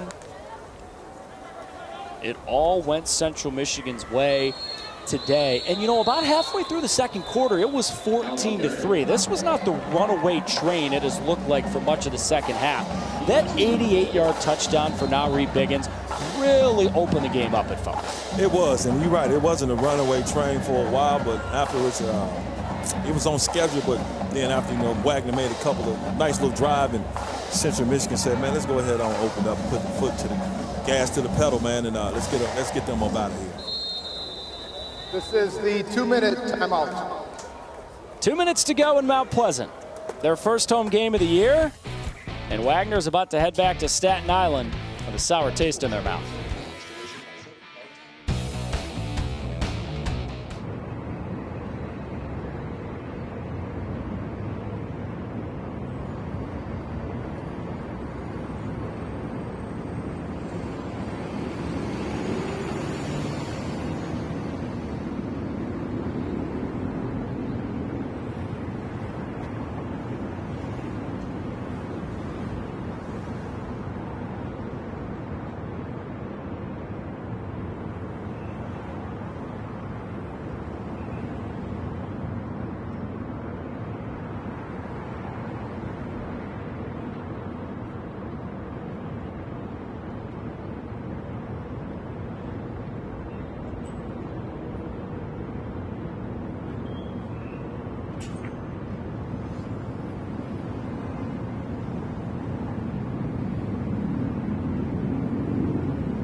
When Matt Drinkle took over here in Mount Pleasant, he made an emphasis. We're going to class. You miss a couple of classes, off the team. I don't care what the circumstances are. And it's not a surprise that all of a sudden they're setting academic records here at the football program at Central Michigan. And I love that, man. I love what Coach Drinkle is doing, because playing football, this is more than a sport. Y'all have to succeed in life. And if you're not disciplined enough to go to class and get your work, you don't need to be a part of the team. And that's what he's trying to instill in you. Rifling through those bodies. Makai Jenkins on the carry. At the Royal Oak High School, former Raven. Beautiful area of Metro Detroit. Now, Evan, I am glad that my coach at Memphis didn't have the same drinking philosophy. Because I would have been off the team. Why do you admit these things on live? Hey, you know these things are recorded, man, right? I got my degree, though. I ended up getting my degree. It is what it is, man. Right? I feel like you could still retroactively get in trouble. Like, come on, don't do that to yourself, man. Third down, Central Michigan will run it. Emmanuel Tanelis gets the first down for Central Michigan. You see him wearing that wrap on the helmet, Doc. We see that a lot in the NFL. We haven't seen the crossover quite as much in college. For my money, I think it's great that guys are willing to protect themselves like that. It's a different look. I respect it.